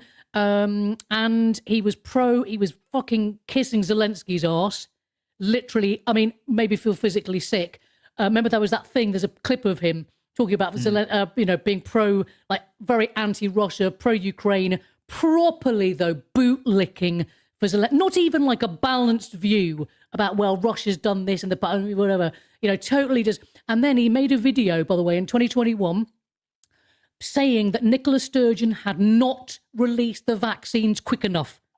And she needs to basically, an operation warp speed, which is be the Scottish version. The operation, fucking get on with that, you fucking pricks. What's that saying there? Leo was on. Sorry, I haven't got my glasses on. Was I saying when Israel? He's gone to, and he's gone to Israel. This to me is, and by the way, free to do what he wants to do. Whatever floats your boat, mate. But it is so obviously, soul-crushingly, self-serving. There is no kind of, should I do this? Oh, I'm not sure if it's kind of morally. None of that. He has quite conflicting kind of views. Like you said, the things you've just listed off there. The trans thing was weird. He doesn't actually seem like he actually has any real principle. No, he doesn't. He just seems to. He's almost like a bit like sociopath. Like he's a bit kind of retarded. I'm just going to say, like he doesn't. On the spectrum. He doesn't quite understand. He just sort of cherry pick stuff, and then he thinks that the whole Zelensky thing, for example, he probably thought, "Oh, good, this will be a thing that all my fellow, my fellow Lotus Eaters people will get behind or whatever." And he just doesn't. He doesn't realize the bigger picture. He doesn't see it. He doesn't really understand it. He just chooses things for his own self benefit. Yes, and I think the whole Israel thing at the moment, like he's a person that goes, "Oh, Israel are out there. They're representing Western values out in the. It's good that they're out there and causing havoc. Israel bombing all these lands." I was talking to someone saying that they believe that there's more stability in the Middle East because Israel out there. I said, "Excuse me." I said, "What? They're bombing all the countries out there. What the hell? It's never ending." Like, yeah, Leo Kirst. Leo Kirst is a really, really good example, actually. If anyone wants to, if you want to show your kid an example of somebody that absolutely is just out for themselves, basically follows every agenda that he knows is going to keep him in the mainstream. So he's not a Bill Hicks. He's not a comedian in the sense that, I mean, I hope that I've kept some integrity as a comedian where I just think, no, I need to have my own. I've got to have my own views. Nobody's going to tell me what to think because in that case, I've lost as a free voice. And Leo Kirst is so obviously thinking to himself, but if I go that way, I'm not going to get the golden handshake, am I? I'm not going to get the. I think it's very self-serving. Whatever. Yeah, He'll wake up one day. Do you know what's funny? Remember I said I saw Toby Young do a stand-up at Comedy Unleashed? Yeah. I think, I could be wrong about this, but I've been Comedy Unleashed a few times in the past. And they were either on the same bill, Toby Young and Leo Kirst, or was it a different I think time? they were, yeah, that rings a bell. And do you know what? Again, I can't remember a single thing from his stand-up, which only tells me, like with Toby Young, it wasn't that good. Wasn't that good. But Andrew Doyle, who runs, in fact, it's a bit sad actually because Andrew Doyle, who I was on his Free Speech Nation show on GB News a few times, and he started Comedy Unleashed. But we definitely, he will never ever acknowledge. Well, he says things like, "Oh, are you going on about your COVID vaccine conspiracies?" Again, whatever, and but it's getting more and more difficult for these people to run and hide because it's everywhere they just now. won't talk about it anymore. I mean, they'll just move on and won't talk about it and I pretend know, that they never. But I'll keep reminding them. That's one of the reasons I went back on Twitter, because I'm the annoying. I don't like Andrew worm. Doyle. I don't like Andrew Doyle. However, I do like his creation. What was it? The woman? Oh, Titania McGrath. Oh yeah, Titania great. McGrath. That yeah, was Titania funny. McGrath. Yeah, I he love hired them. an actress. He hired an actress. An actress to be the it was wokey. Originally, it was a fake Twitter account, wasn't it? Yeah. It was just him pretending to be this super woke, regressive. Super woke. Yeah, exactly. Yeah. And although he did, Andrew also wrote for Jonathan Pye, and if anyone knows Jonathan Pye, he also did a rant about people should be wearing masks, and that's the moment where I went, sorry, I'm out. Bye, see ya. But I mean, fair play to Andrew. I'll give credit where it's due, you know. Yeah. That's not his real name. He's got that's just a character, Jonathan. Oh yeah. Jonathan Pye is just his character. But I've forgotten his real name. That stick got really old because obviously it was like a fake news reporter, wasn't it? A news reporter that got frustrated. And he just get frustrated, and it just got really old quickly. Like I remember a friend of mine in Canada, thought it was real and they sent it to me, you know what I mean? And went, oh, look, one of your reporters, one of your... And I'm like, no, that's just a comedy character. It's not real. My character, my character, Kathy Crunt, who's the newsreader with the dark hair, who people might have seen, she's coming back, going to be coming back in thing, and she's far better because basically Kathy Crunt is talking about the agenda. You know, she knows that basically it's all corrupt and it's all propaganda, but it's Jonathan Pye was almost doing it from the point of view that he was defending the agenda. So therefore, it's not satire anymore. It's just he just becomes like a mouthpiece for the. Was that Jonathan Pye was very performative and wore thing very quickly. Because he was defending the narrative, the agenda. So you can't do satire like that. Can you? It was a Jonathan Pye or the whatever his real name is. Tom somebody. I don't know. Tom he somebody. believes that he is a counter-establishment or anti-establishment individual, where in reality he's totally unself-aware that he parrots the same talking points as the establishment, making him an establishment stooge essentially. Like he doesn't get it. No, not at all. It's really weird. What I'm going to do now, Abby, is just ask you about comedians.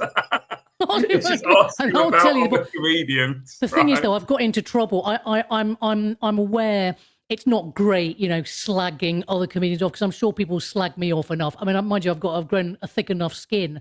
But if I do see people like Bill Hicks, when he says Bill Hicks talks about people that are advertising like big brands or like advertising orange juice. Have some orange juice.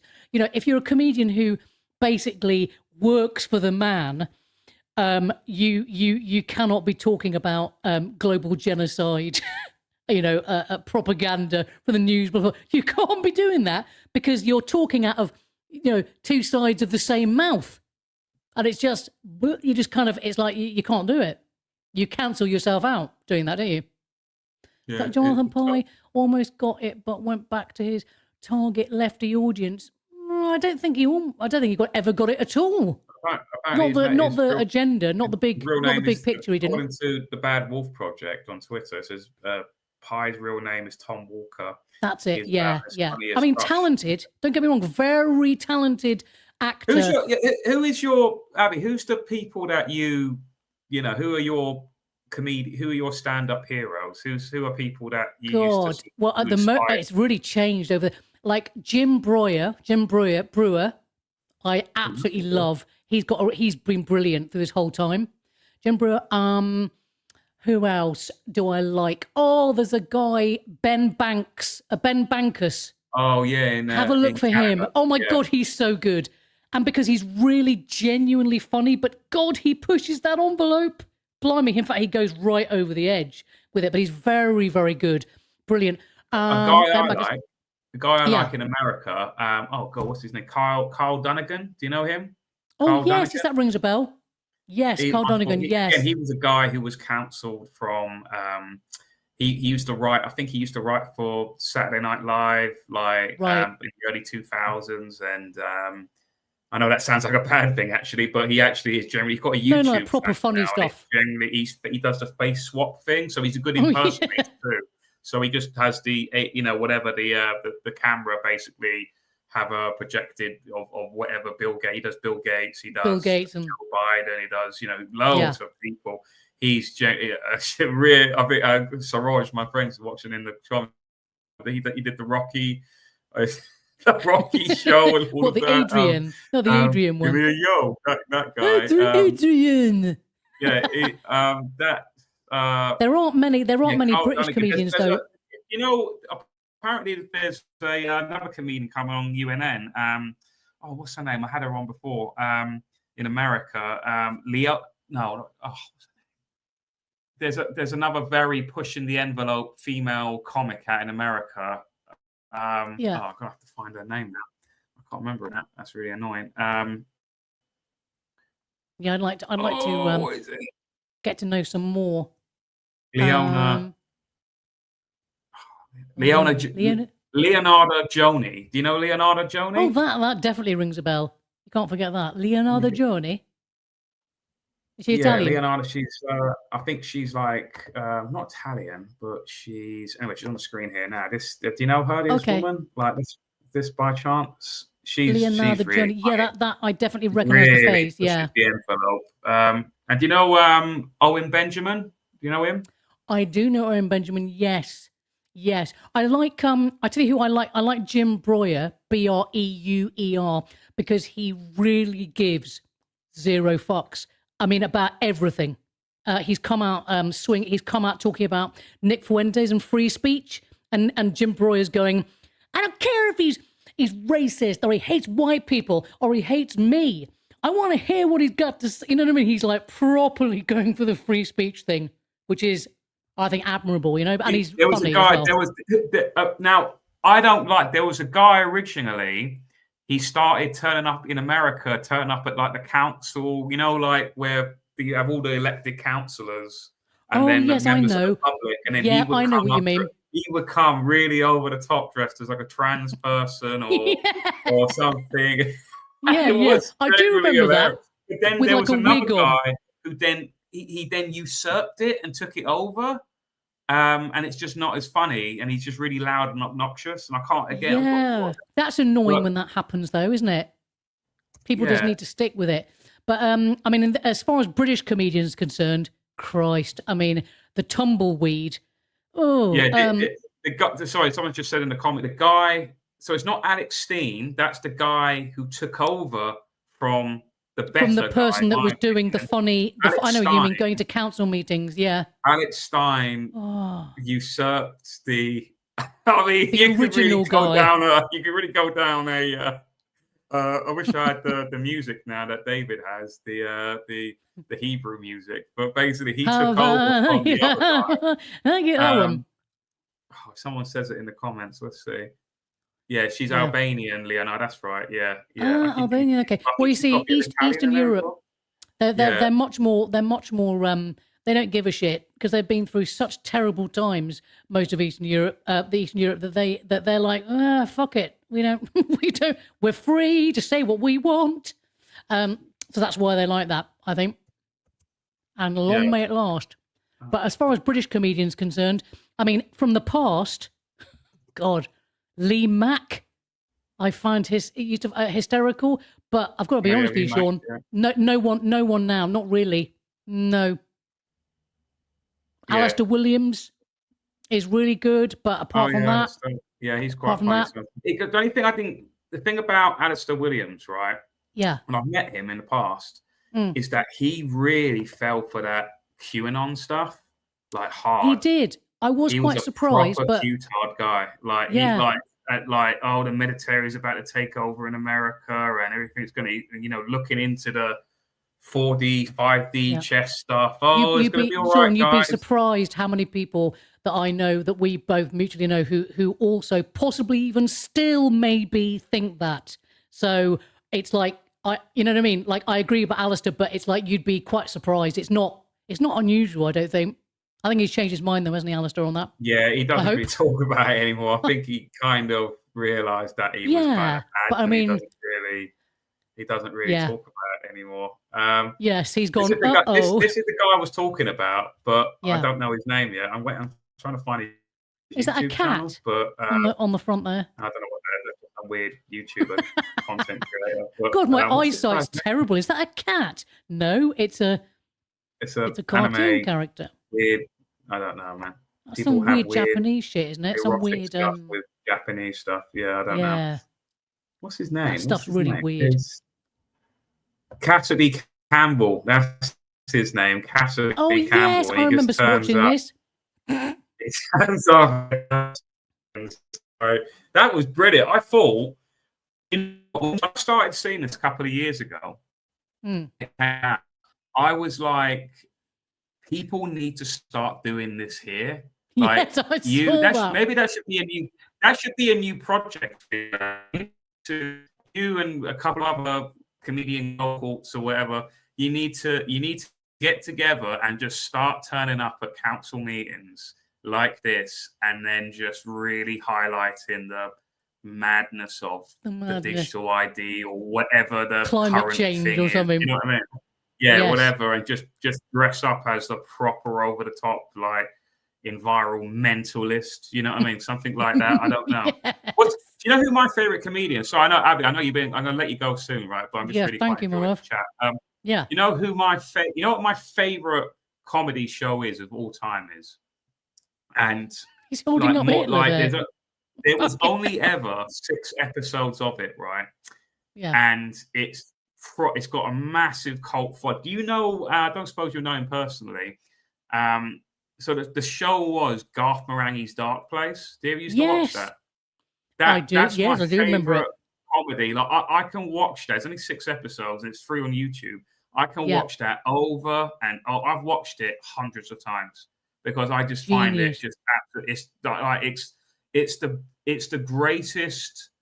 How can I say it? Like it's like a fake show within a show in a way, right? And it's just and the guy. It really started off the careers of what's his name, Matt Berry, and I love Matt Berry. And the guy from the IT crowd, what's his name? Yeah. Richard Ayoade. Yeah, and all of Who's them so really good. Started off their careers.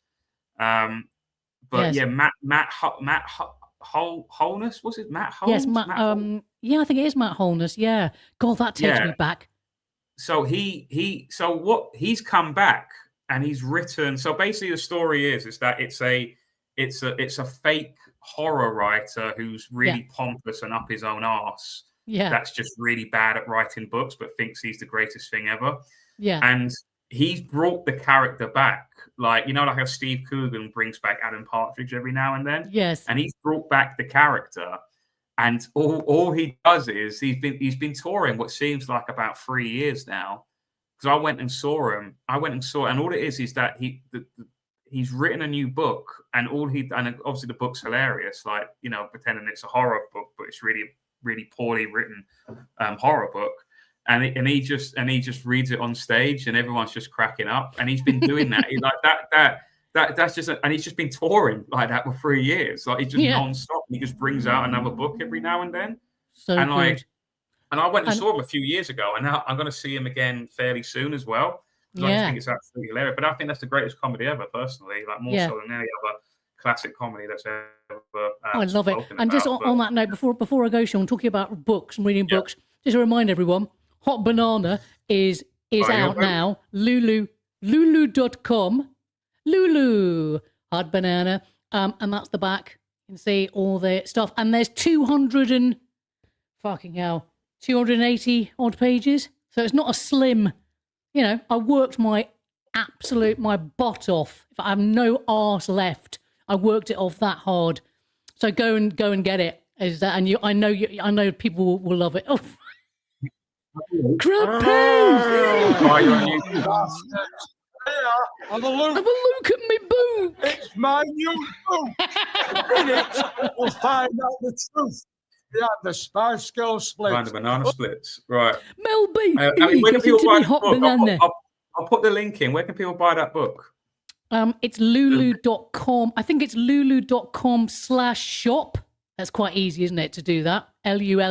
LULU, Lulu, you make me want to shout.com/shop. That's Abby's pretty much it. And then you can go to, and then just Google Hot Banana on Kindle and Apple as well. And then it's there. You'll see it immediately if you just put my name in. Hot Banana and Abi Roberts. Sounds a bit like something quite naughty. Shop the World's Largest independent bookstore. Abby's one of the greatest people I've ever worked with. And I've worked with Lulu and 2 other people. So we're talking creme de la creme here. We're talking creme de la creme. Right, babe. It's great talking to you, brother. It's okay. That was a Garth Marenghi reference, but don't worry. Anyway, Abby, thank you for coming on. I can't remember bloody everything that I've ever watched in my life.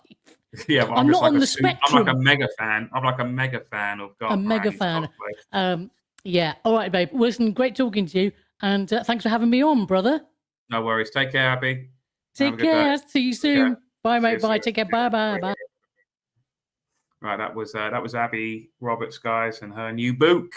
So take a look. I'll buy it just K4913-Q3E. Rolls off the tongue, right? And see why he shows it. They've said that I'll buy Hot Banana. Abi is wonderful. So there you go. Yep, she's an absolute diamond, says Ashley Styles, 6888. Or yep. She is top banana, paranoid one. Yeah, you're right. She is top banana. So, yeah, there it is. It's on the store. Don't get it from Amazon and the other books. Bloody hell, God, it's fueling the tyranny. Fueling the tyranny. There it is. Abby's new book. So take a look. And here on the look. It's my new book, isn't it? Post Selector was hilarious, wasn't it? Like, I forget how funny Post Selector was.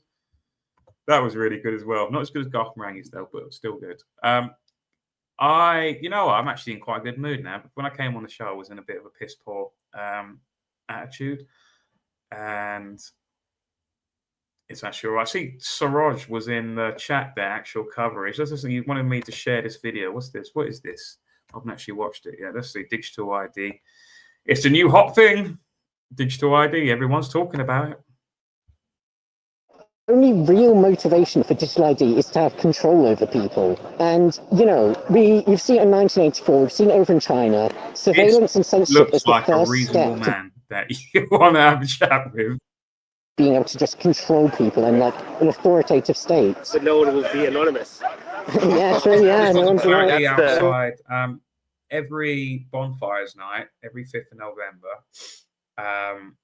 Guy Fawkes, the last honest man that went to Parliament, every year people gather outside Parliament and basically I don't know, they wear all the Viva Vendetta masks. This obviously became popular because of the film Viva Vendetta.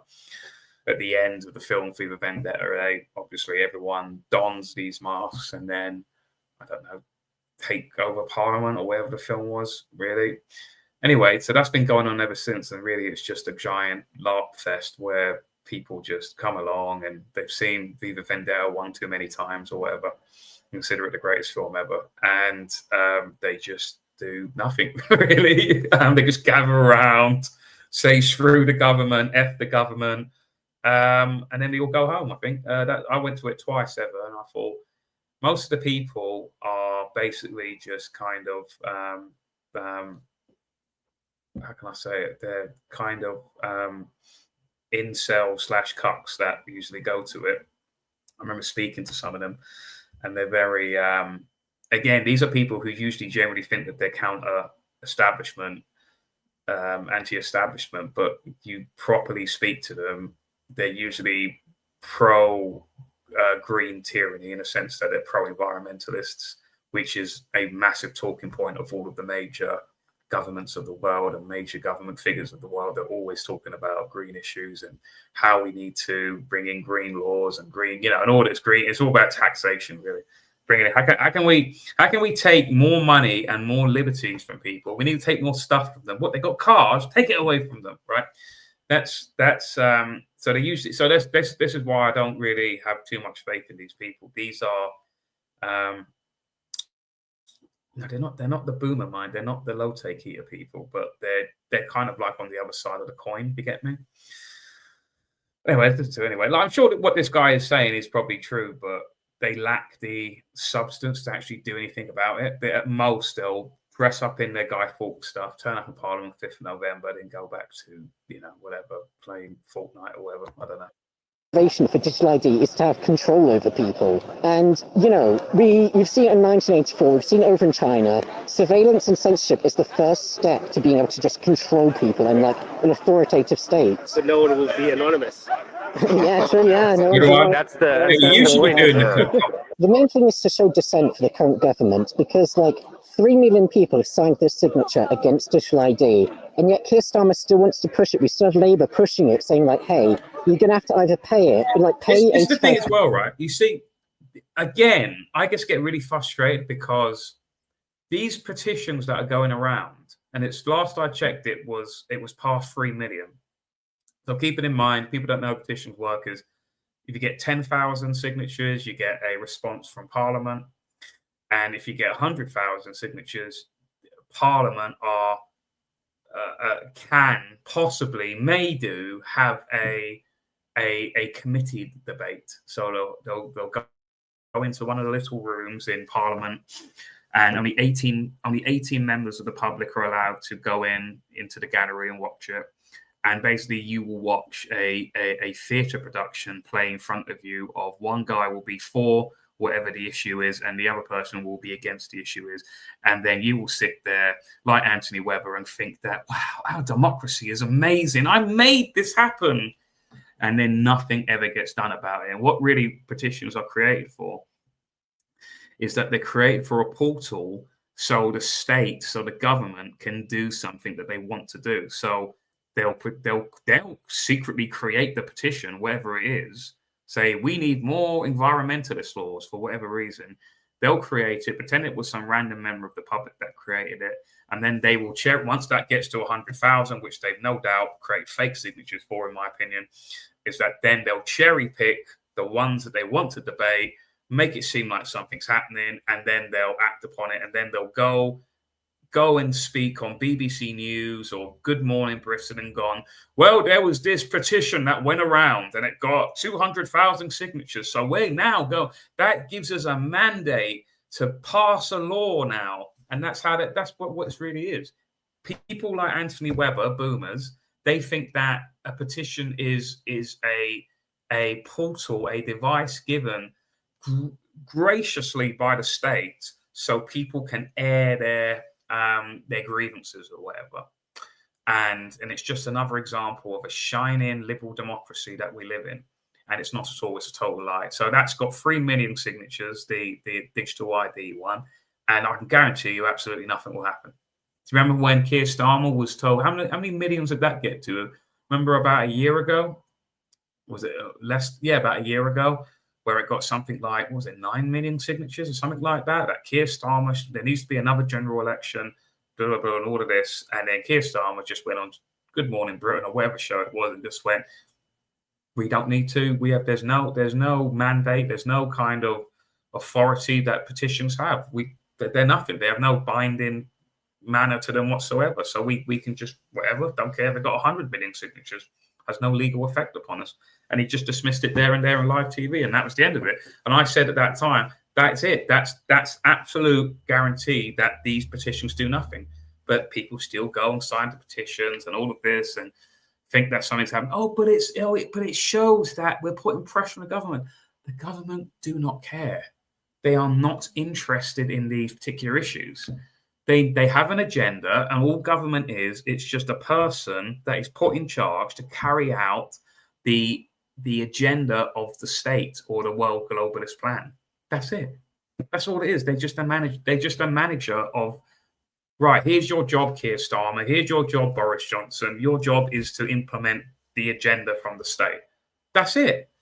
That's all it is. They're just different management styles. That's all it is. Or you're going to have digital ID. And they say, no, it's not mandatory. We're not going to fine you. Yet they say, like, hey, you can't get a job if you want to work in the UK. You have to have digital ID, but it's not mandatory. And those completely contradict each other, basically. And like 3 million people are signing the signature saying, don't introduce digital ID. And Keir Starmer's up here just still talking about it, still trying to introduce it. Like, what good is a leader that doesn't listen to its people? Do you want to say anything? No, I'm pretty much the same. I just agree with everything you said. That yeah, like the whole so it's a parliamentary petition that it's meant to be a thing that the government brought in. That so many people sign it, they're meant to debate it. And Keir Starmer has come out saying that they're not going to debate it in Parliament, even though it's reached the limit of signatures.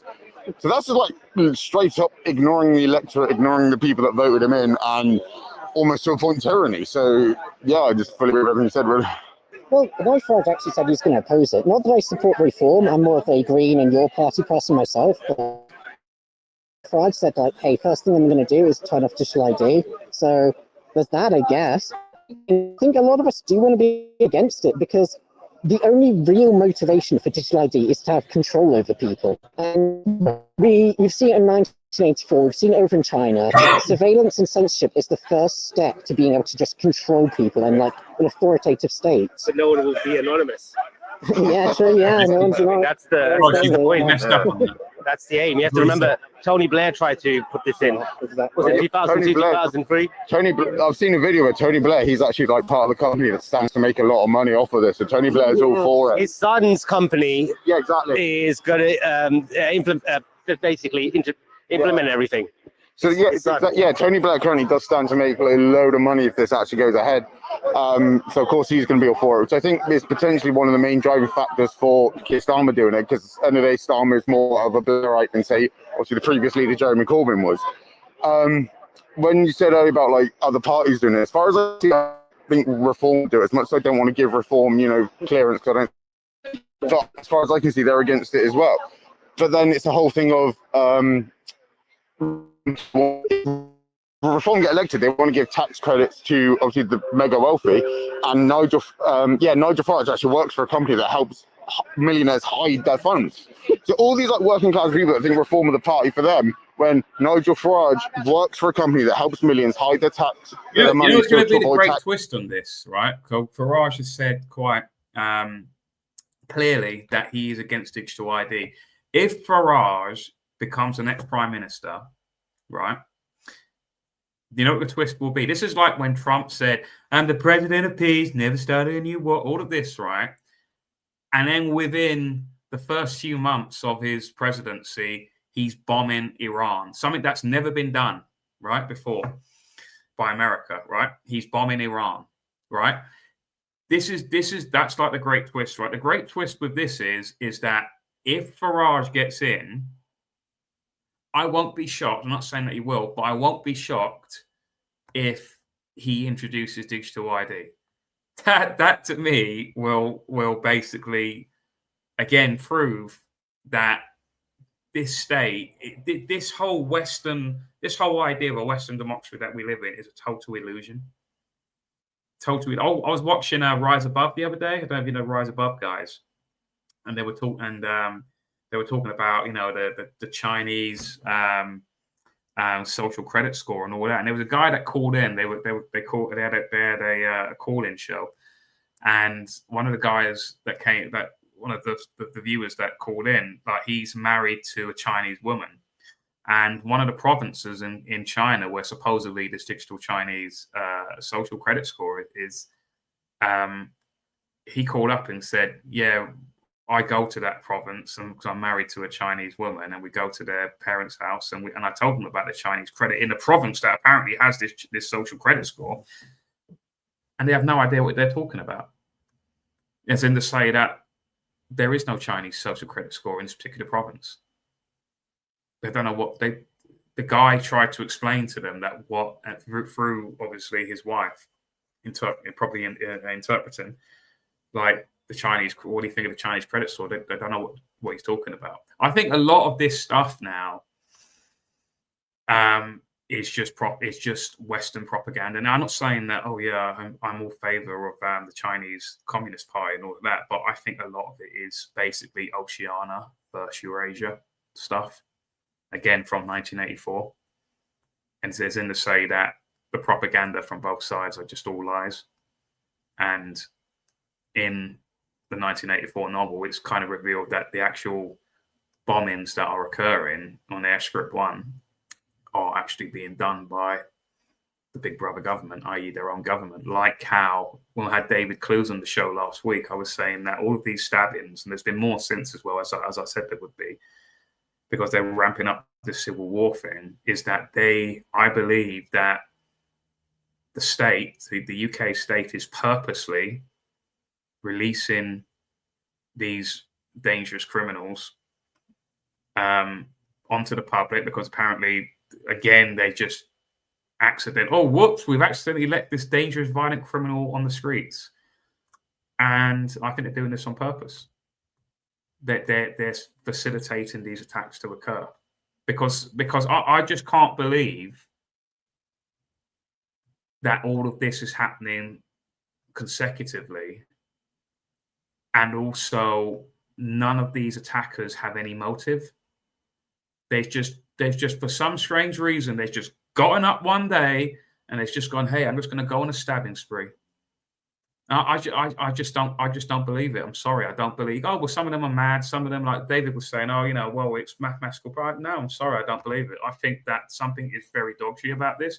This is like the example I used was the Omar bombing in 1998.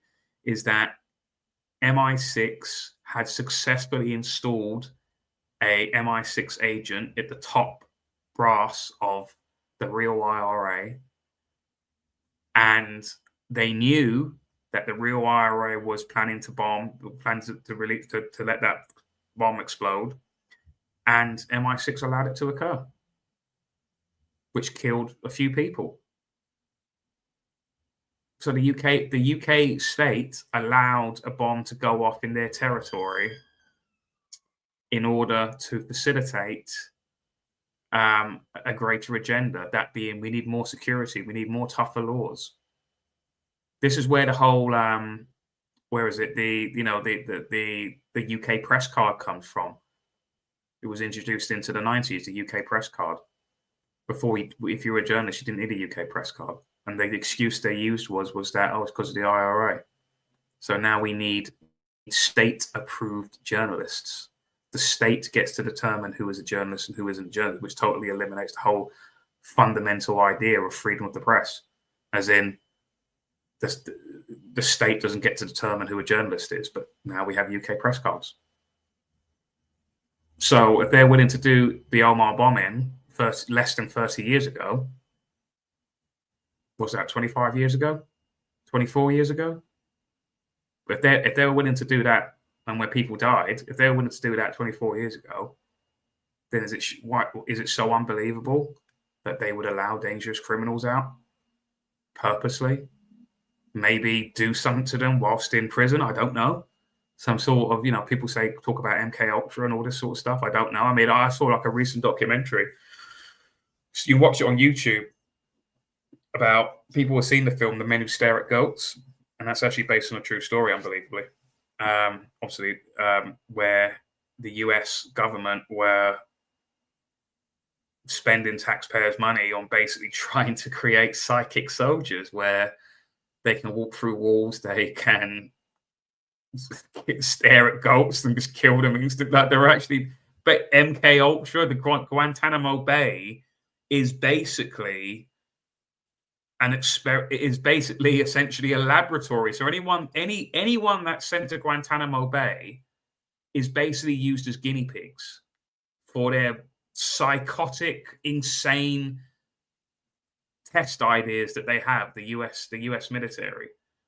So all these people are used as guinea pigs in some way, that's where the whole. Remember when it was revealed with those where in Guantanamo Bay they were shaming the prisoners and making them walk around naked and have bags over their head and all that. That was apparently a part of some kind of weird psychological experiment.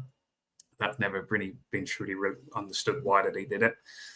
I can imagine all that stuff is going on in these prisons, as mad as that sounds. And I don't know, man. I just don't believe the narrative of what's being shown to me that whoops, it was an accident. Oh, we just accidentally released these violent criminals. Oh, like we'll put people away for tweets for 2 years. We're saying some nasty things from tweets, but the violent criminals, yeah, because we're running out of rooms in the prison, we'll let out the violent criminals, and we'll put in people who have said some hurty words on Twitter or Facebook.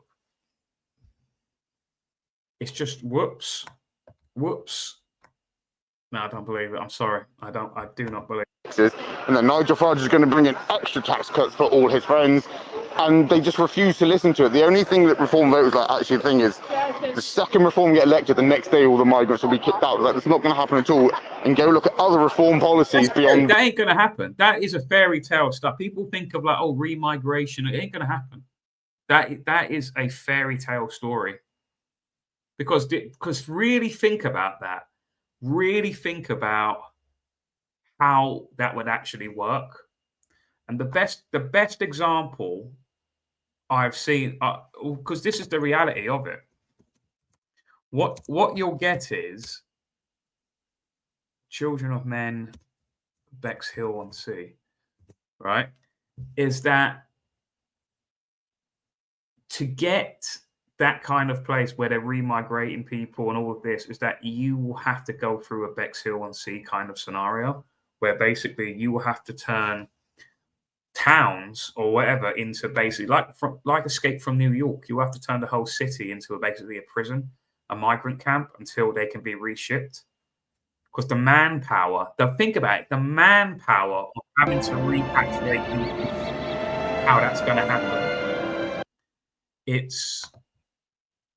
It would need this kind of thing to happen.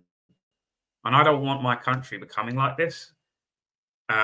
It will make it actually worse. More laws, more armed people creates more crime. You ever notice that? Isn't that funny, isn't it? We create, back when there was less laws and less paramilitary police, things were better, weren't they? And now we have more laws than ever and everything's more dangerous than ever.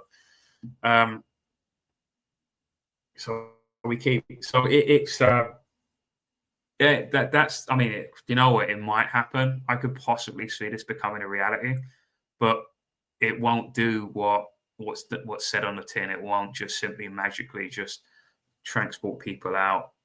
It will be holding cells. It will be basically Escape from New York towns and cities that will be turned into basically this sort of crap. It's just not gonna happen. It's a fairy tale. That's why I don't, with people like Steve Laws and all of that. It's a fairy tale. It's just not. I remember I had Nick Griffin on saying the exact same thing. It's fairy tale politics. That's just, it's whether Steve Laws is knowingly he's doing this, he's doing the exact same thing that politicians do when they want your vote. They'll just tell you what you want to hear. Hey, we're gonna repatriate, we're gonna remigrate these people. You're gonna go, oh God, yes. It's not gonna happen.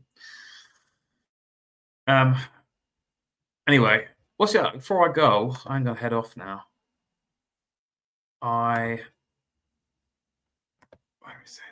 I wanted to talk about just quickly, right? That this guy. So we had Remembrance Day. How do I get out of this? We had obviously. Bloody hell! How many windows have I got open? We had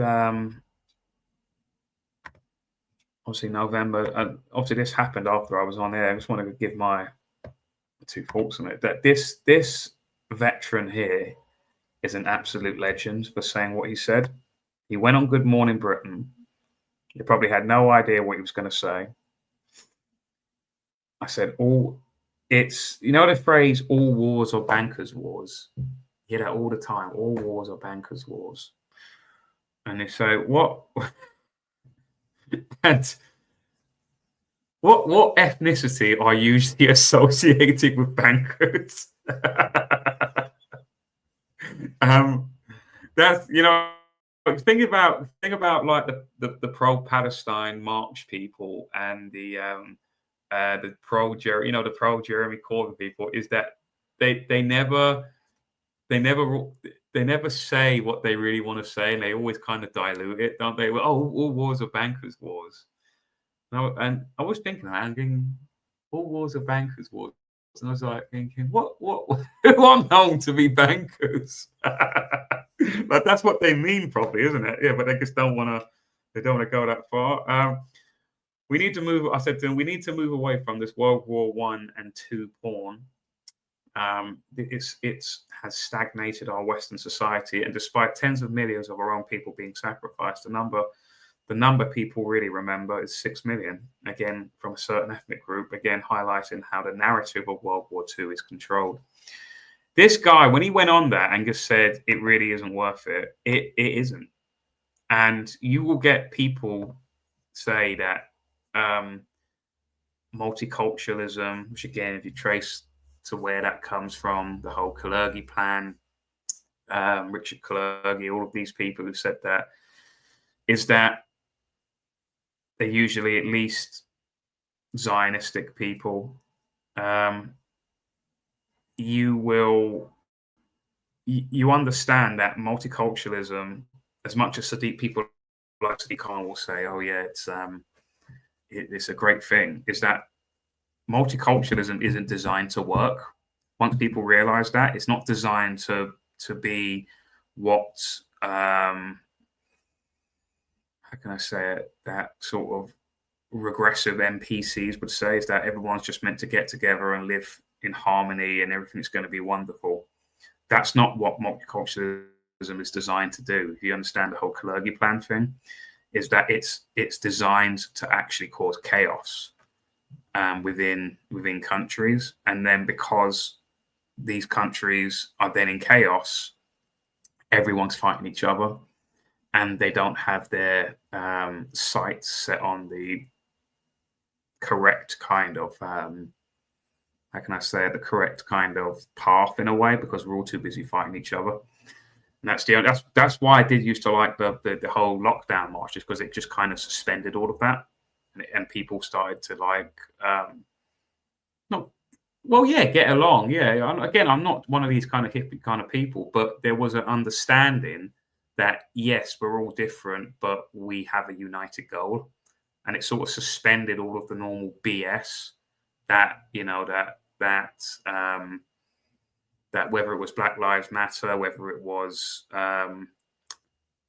patriotic alternative, that was all just suspended for a while, and it was just like, right, we know what we need to do, and that was the only good thing about it. I thought was that it didn't matter what race or nationality or religion or anything like that, is that everyone had a united goal.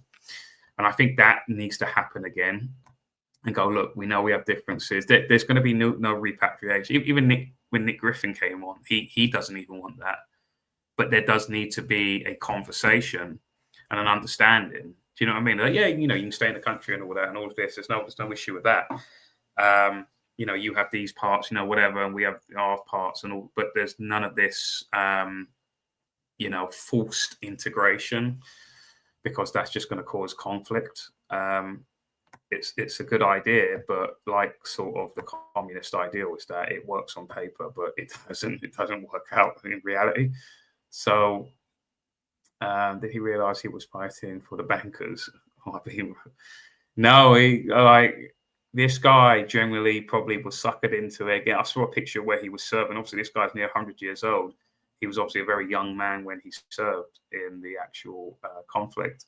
So he probably knew nothing, as we all did when we were young. You know what I mean? So, yeah, this guy was elected for doing that. This is the other thing as well, is that you have to understand that our government, that government in general, really is just your enemy in life, right? This is also what Thomas Massey tweeted the other day. Again, it's from Blaze Media, but I've seen it in other rags as well. Just happened to see the story. Another reminder: the state is not your friend. Stop honoring these traitors. So obviously remember Jan 6. When again, people like Alex Jones and Trump and even Nick Fuentes, they were sort of leading that. How can I say it? The stop the steal. Remember, before Biden was sworn in as president after the very dodgy election, which I do think was rigged against Trump. Trump was basically chastised for not being pro-Israel enough, I think, ultimately. It's similar with people getting excited about Trump apparently is going to sue the BBC for the doctored footage of him saying, we got to go fight. We got to go. You know, they changed it to BBC, and the Director General and a couple of others now have stood down. But the reality is that's not why they stood down. That's being used as a get out, as an exit route for these people, as an excuse as to why they're going. Why they're going is because the BBC has not been again favourable upon Israel, and because of Israel's massive power structure, power influence upon this country and many others. Is that's the reason why those people are going. They're just using the Trump thing as an excuse. Former Capitol Police officer is a forensic match for Jan 6 pipe bomber. So there was during that whole all of that was going on at the capital city during Jan 6. You also had a pipe bomb go off. And it's looking more and more likely that it was a police officer, as in undercover.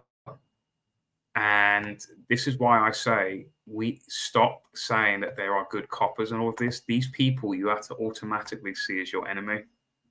They're former Capitol Police officer, forensic match for pipe bomber, sources say. No, not going to place. Continue without support. A computer program that compared the bomb suspects to that of Shawnee, is it Kernoff, produced a 94% match. Forensic analysis of the female former U.S. Capitol officers is it Gate? Is a 94 to 98% match to the unique stride of the long-sought Jan 6 pipe bomber suspect, according to the Blaze News investigation confirmed by several intelligence sources. A source that has... Oh, here we go. I hate Blaze. Blaze is another Zio bloody rag. It's got all Gavin McGuinness in it and... What's his name? Changed my mind guy. What's his name again? Stephen Crowder. A source close to congressional investigation of Jan 6 additionally told Blaze News evidence had emerged recently that pointed toward law enforcement possibly being involved in the planting of the pipe bombs. So, like I said earlier, with the whole when MI6 had infiltrated the upper echelons of the real IRA, they again did it. They allowed the bombing to occur. People got killed, and you're seeing the same here again. Is where the US, the supposed land of the free, where you have people that are usually honored in some way. Oh, you're a police officer, thank you. Oh, you're in the military, thank you for your service, sir. Is that they're usually the ones causing the problems. A source close to the congressional investigation, Blaze, that being evidence has emerged recently pointing out towards law enforcement possibly being involved in planting the pipe bombs. They were effing in on it. The software algorithm analyzes walking patterns, parameters including flexion, knee pad, hip extension, speed, step length, whatever, blah, blah, blah, blah, blah. Matched to the bomb suspect shown on video of that of January the 5th of 2021. The veteran analyst who ran the analysis for Blaze News said that based on visual observations the program has struggled with, he personally pegged the match to close to 98%. Kernoff, who was Capitol Police officer for 4.5 years, left the department in mid-2021 for a security detail at the CIA. So she was a copper for 4.5 years for the Capitol Police Service, whatever, Capitol Police Department. And then after she done the bomb, allegedly, possibly done this pipe bomb, Jan 6, this act of terrorism, she was then given a job in the CIA.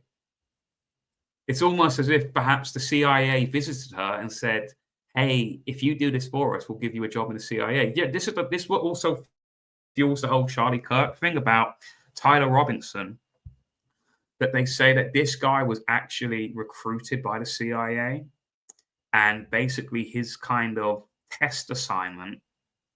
People ever seen the film The Kingsman or anything like that? They're like, this is kind of similar to this. Is where they give you kind of like a little job or whatever. Well, say a little job, a certain task to do, and then if you do it relatively successful, you get to then be a CIA operative. That's actually one of the theories with regarding Charlie Kirk. This guy Tyler Robinson, who was very highly intelligent. If you look at all of his SAT scores and all of this, is that this guy was super intelligent. This would be the perfect guy that the CIA would want. And there's a belief that he was tasked to do what he did, but he didn't. But he didn't actually fire. The whole thing about him firing the rifle is actually a kind of red herring. It's a Shaggy Dog story. Really, what people see as that hit on Charlie Kirk's neck is actually an exit wound, not an enter wound, and it was really from somewhere else. You know, this is like the grassy knoll kind of stuff, right? But it was actually done somewhere else, and this guy was just used. Hey, you got to run from here to there. You know, throw the rifle in there. Put the scope. You know, make sure you assemble the rifle correctly. Obviously, he messed up by putting the scope on wrong, which makes the shot even more like near impossible for him to do. And he's done it. So this Capitol police officer was basically, it seems as though she was possibly given a task, and then if you do it, we will let you into the CIA. Possibly. Sources told the Blaze News. CIA spokesman Liz Lyons stated that the subject worked in campus security. Kernoff's residence in Alexandria, Vancouver, is it, I assume, VA, appeared to be under the watch of law enforcement officers on Friday night. Blaze News editor-in-chief Christopher Bedford was pulled over by the local police after stopping to observe the home. He was then allowed to leave. So you think it's like what a lot of these people, they promise these things and then they just end up being fool guys. Like the CIA will lie to them. Hey, if you do this task, you've seen that film? What was it? With Jeff Bridges and Tim, and it's called Something Avenue. What's it called? There's people know what I'm talking about, and it's basically how they kind of set this guy up to do bombings in a building. Did someone know Arlington Road or something? Arlington Avenue or something like that it's called? Let's see. Let's watch the trailer for that, because I can't remember. These are films that I need to rewatch, because you go, oh, Sean, it's just a film. It's just a film. These Hollywood films, right, they are part of that propaganda machine. And they tell you, what's it called? Arlington Road? No. Yeah, it is Arlington Road. These, like, before I get onto this, right, I've not actually watched this. Let's actually watch the trailer first. Let's watch this trailer. All right.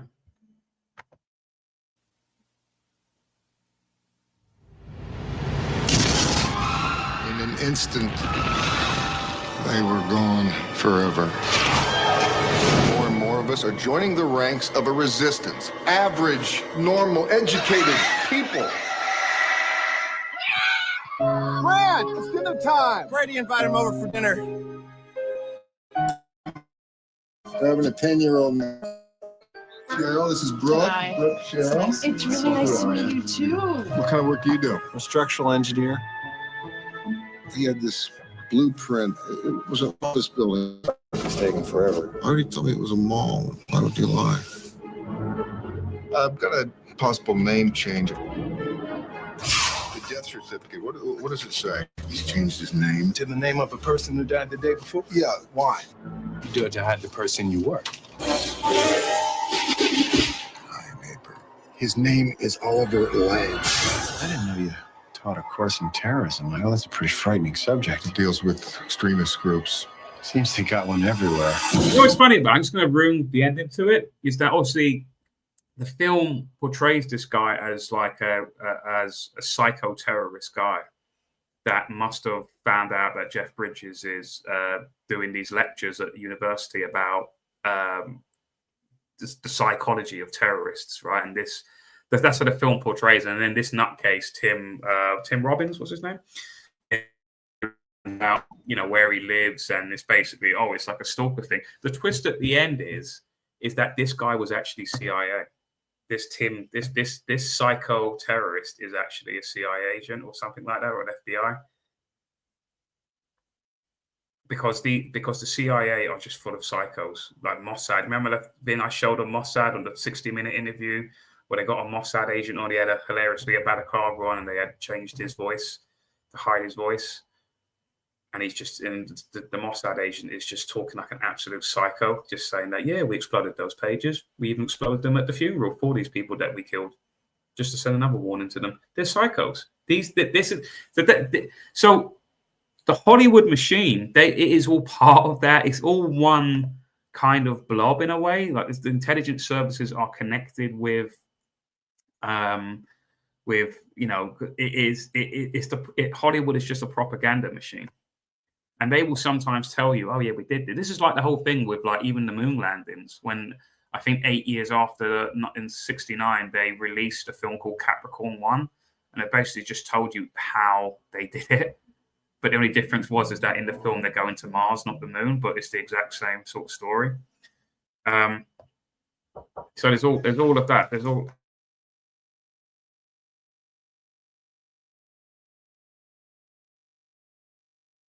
Oh, sorry. Yeah. So what's interesting about this as well is that there is a film. Let's see if I can find it. There is. I've watched this film before as well. It's called Snake Eyes. It's a really bad Nicolas Cage film, right? And have you heard about this film from 1998 called Snake Eyes with Nicolas Cage? There's an assassination of a politician that gets shot in the neck at a boxing match on the 10th of September called Charles Kirkland. So I think Charlie Kirk was killed on the 10th of September as well. So in the film, this guy called Charles Kirk, not Charlie Kirk, but Charles Kirkland, is assassinated on the 10th of September. The name of the boxer is Tyler the Executioner. You've got a guy called Tyler Robinson who actually apparently killed Charlie Kirk. Within the film, it's mentioned the murdered politician was involved with Israel and Palestine relations. Let's just see this a bit. I've not actually watched this. Let's have a think of how long it is. I'm going to head off. What's this? This is just a quick list of parallels between the movie and the Charlie Kirk assassination. If there's interest, I'll make a better video today.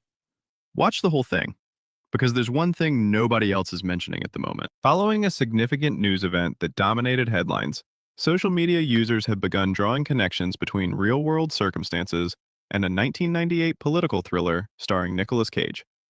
The movie in question, Snake Eyes, directed by Brian De Palma, features Cage as Detective Rick Santoro, who investigates an assassination at a boxing match. The victim in the film is a character named Charles Kirkland, portrayed by Joel Fabiani.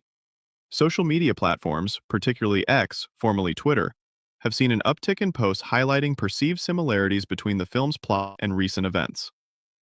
Users have specifically noted name similarities. The fictional victim shares a remarkably similar name to the real-world figure. Method details. Both incidents reportedly involve similar circumstances. Character connections. A character named Tyler appears in the film as one of the boxers at the match where the fictional assassination occurs. Date speculation. The boxing match in Snake Eyes is set on September 10th, as we can see on this billboard shown in the movie. At one point in the movie, we even get a long-haired, bearded blonde guy celebrating inappropriately. Like this guy. Remember?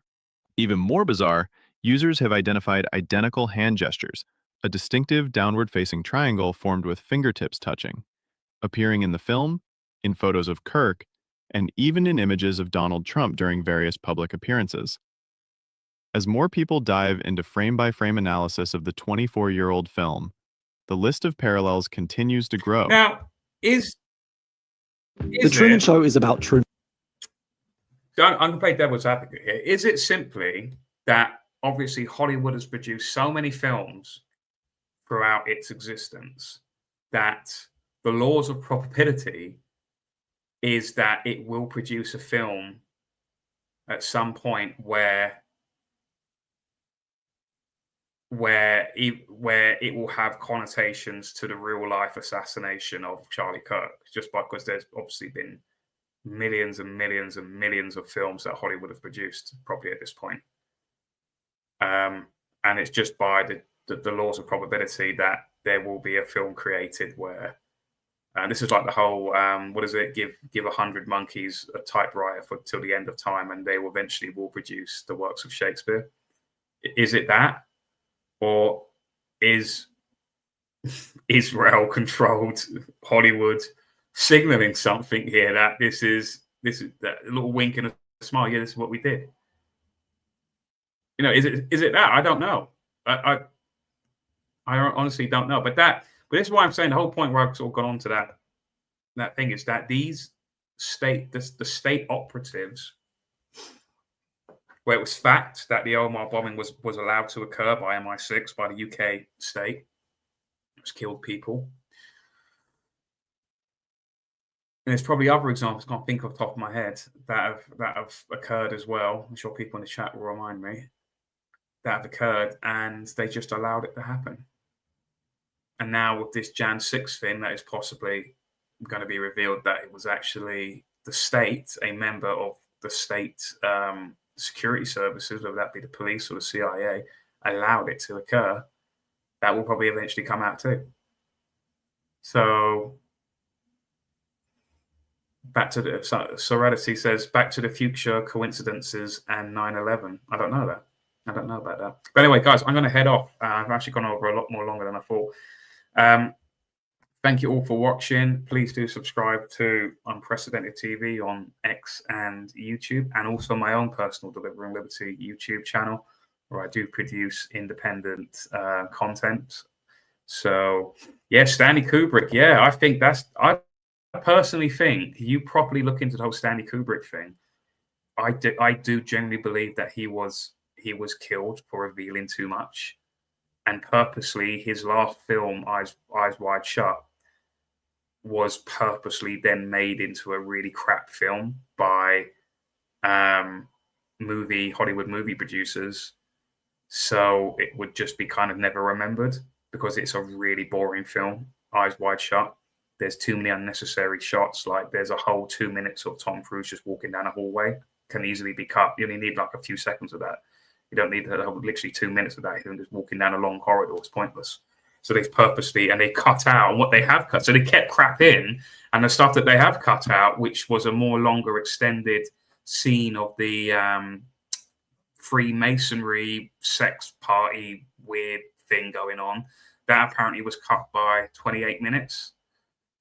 So there was more involved in that. And there's a thing at the end. I remember the twist. The ending was of the film, that what's released, the crap that's released, is that it's just about a failing marriage, and at the end, they kind of hint that they will stay together, but will kind of, I don't know, it's just a really bad film. But what really I think I kind of worked out was that what it really was is that they will basically remain in a sham marriage and go to all of these sex parties where they get to have sex with other people at the sacrifice of their daughter.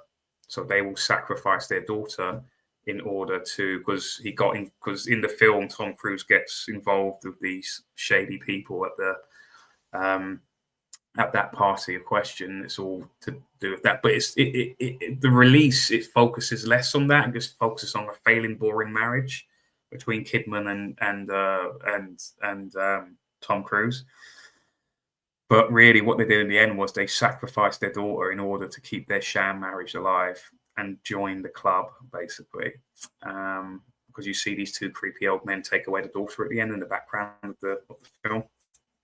And they were the two same creepy guys who were at the weird party. Anyway, I'm gonna hear people say the McCanns. I don't know. Right. Anyway, I'm gonna head off. Thank you all for watching. Have a good afternoon and evening, and I'll see you again. I'll be doing a show for UNN on Wednesday. It's not tomorrow though, but the following Wednesday in the evenings as well. So take care, guys, and have a good evening. See you soon.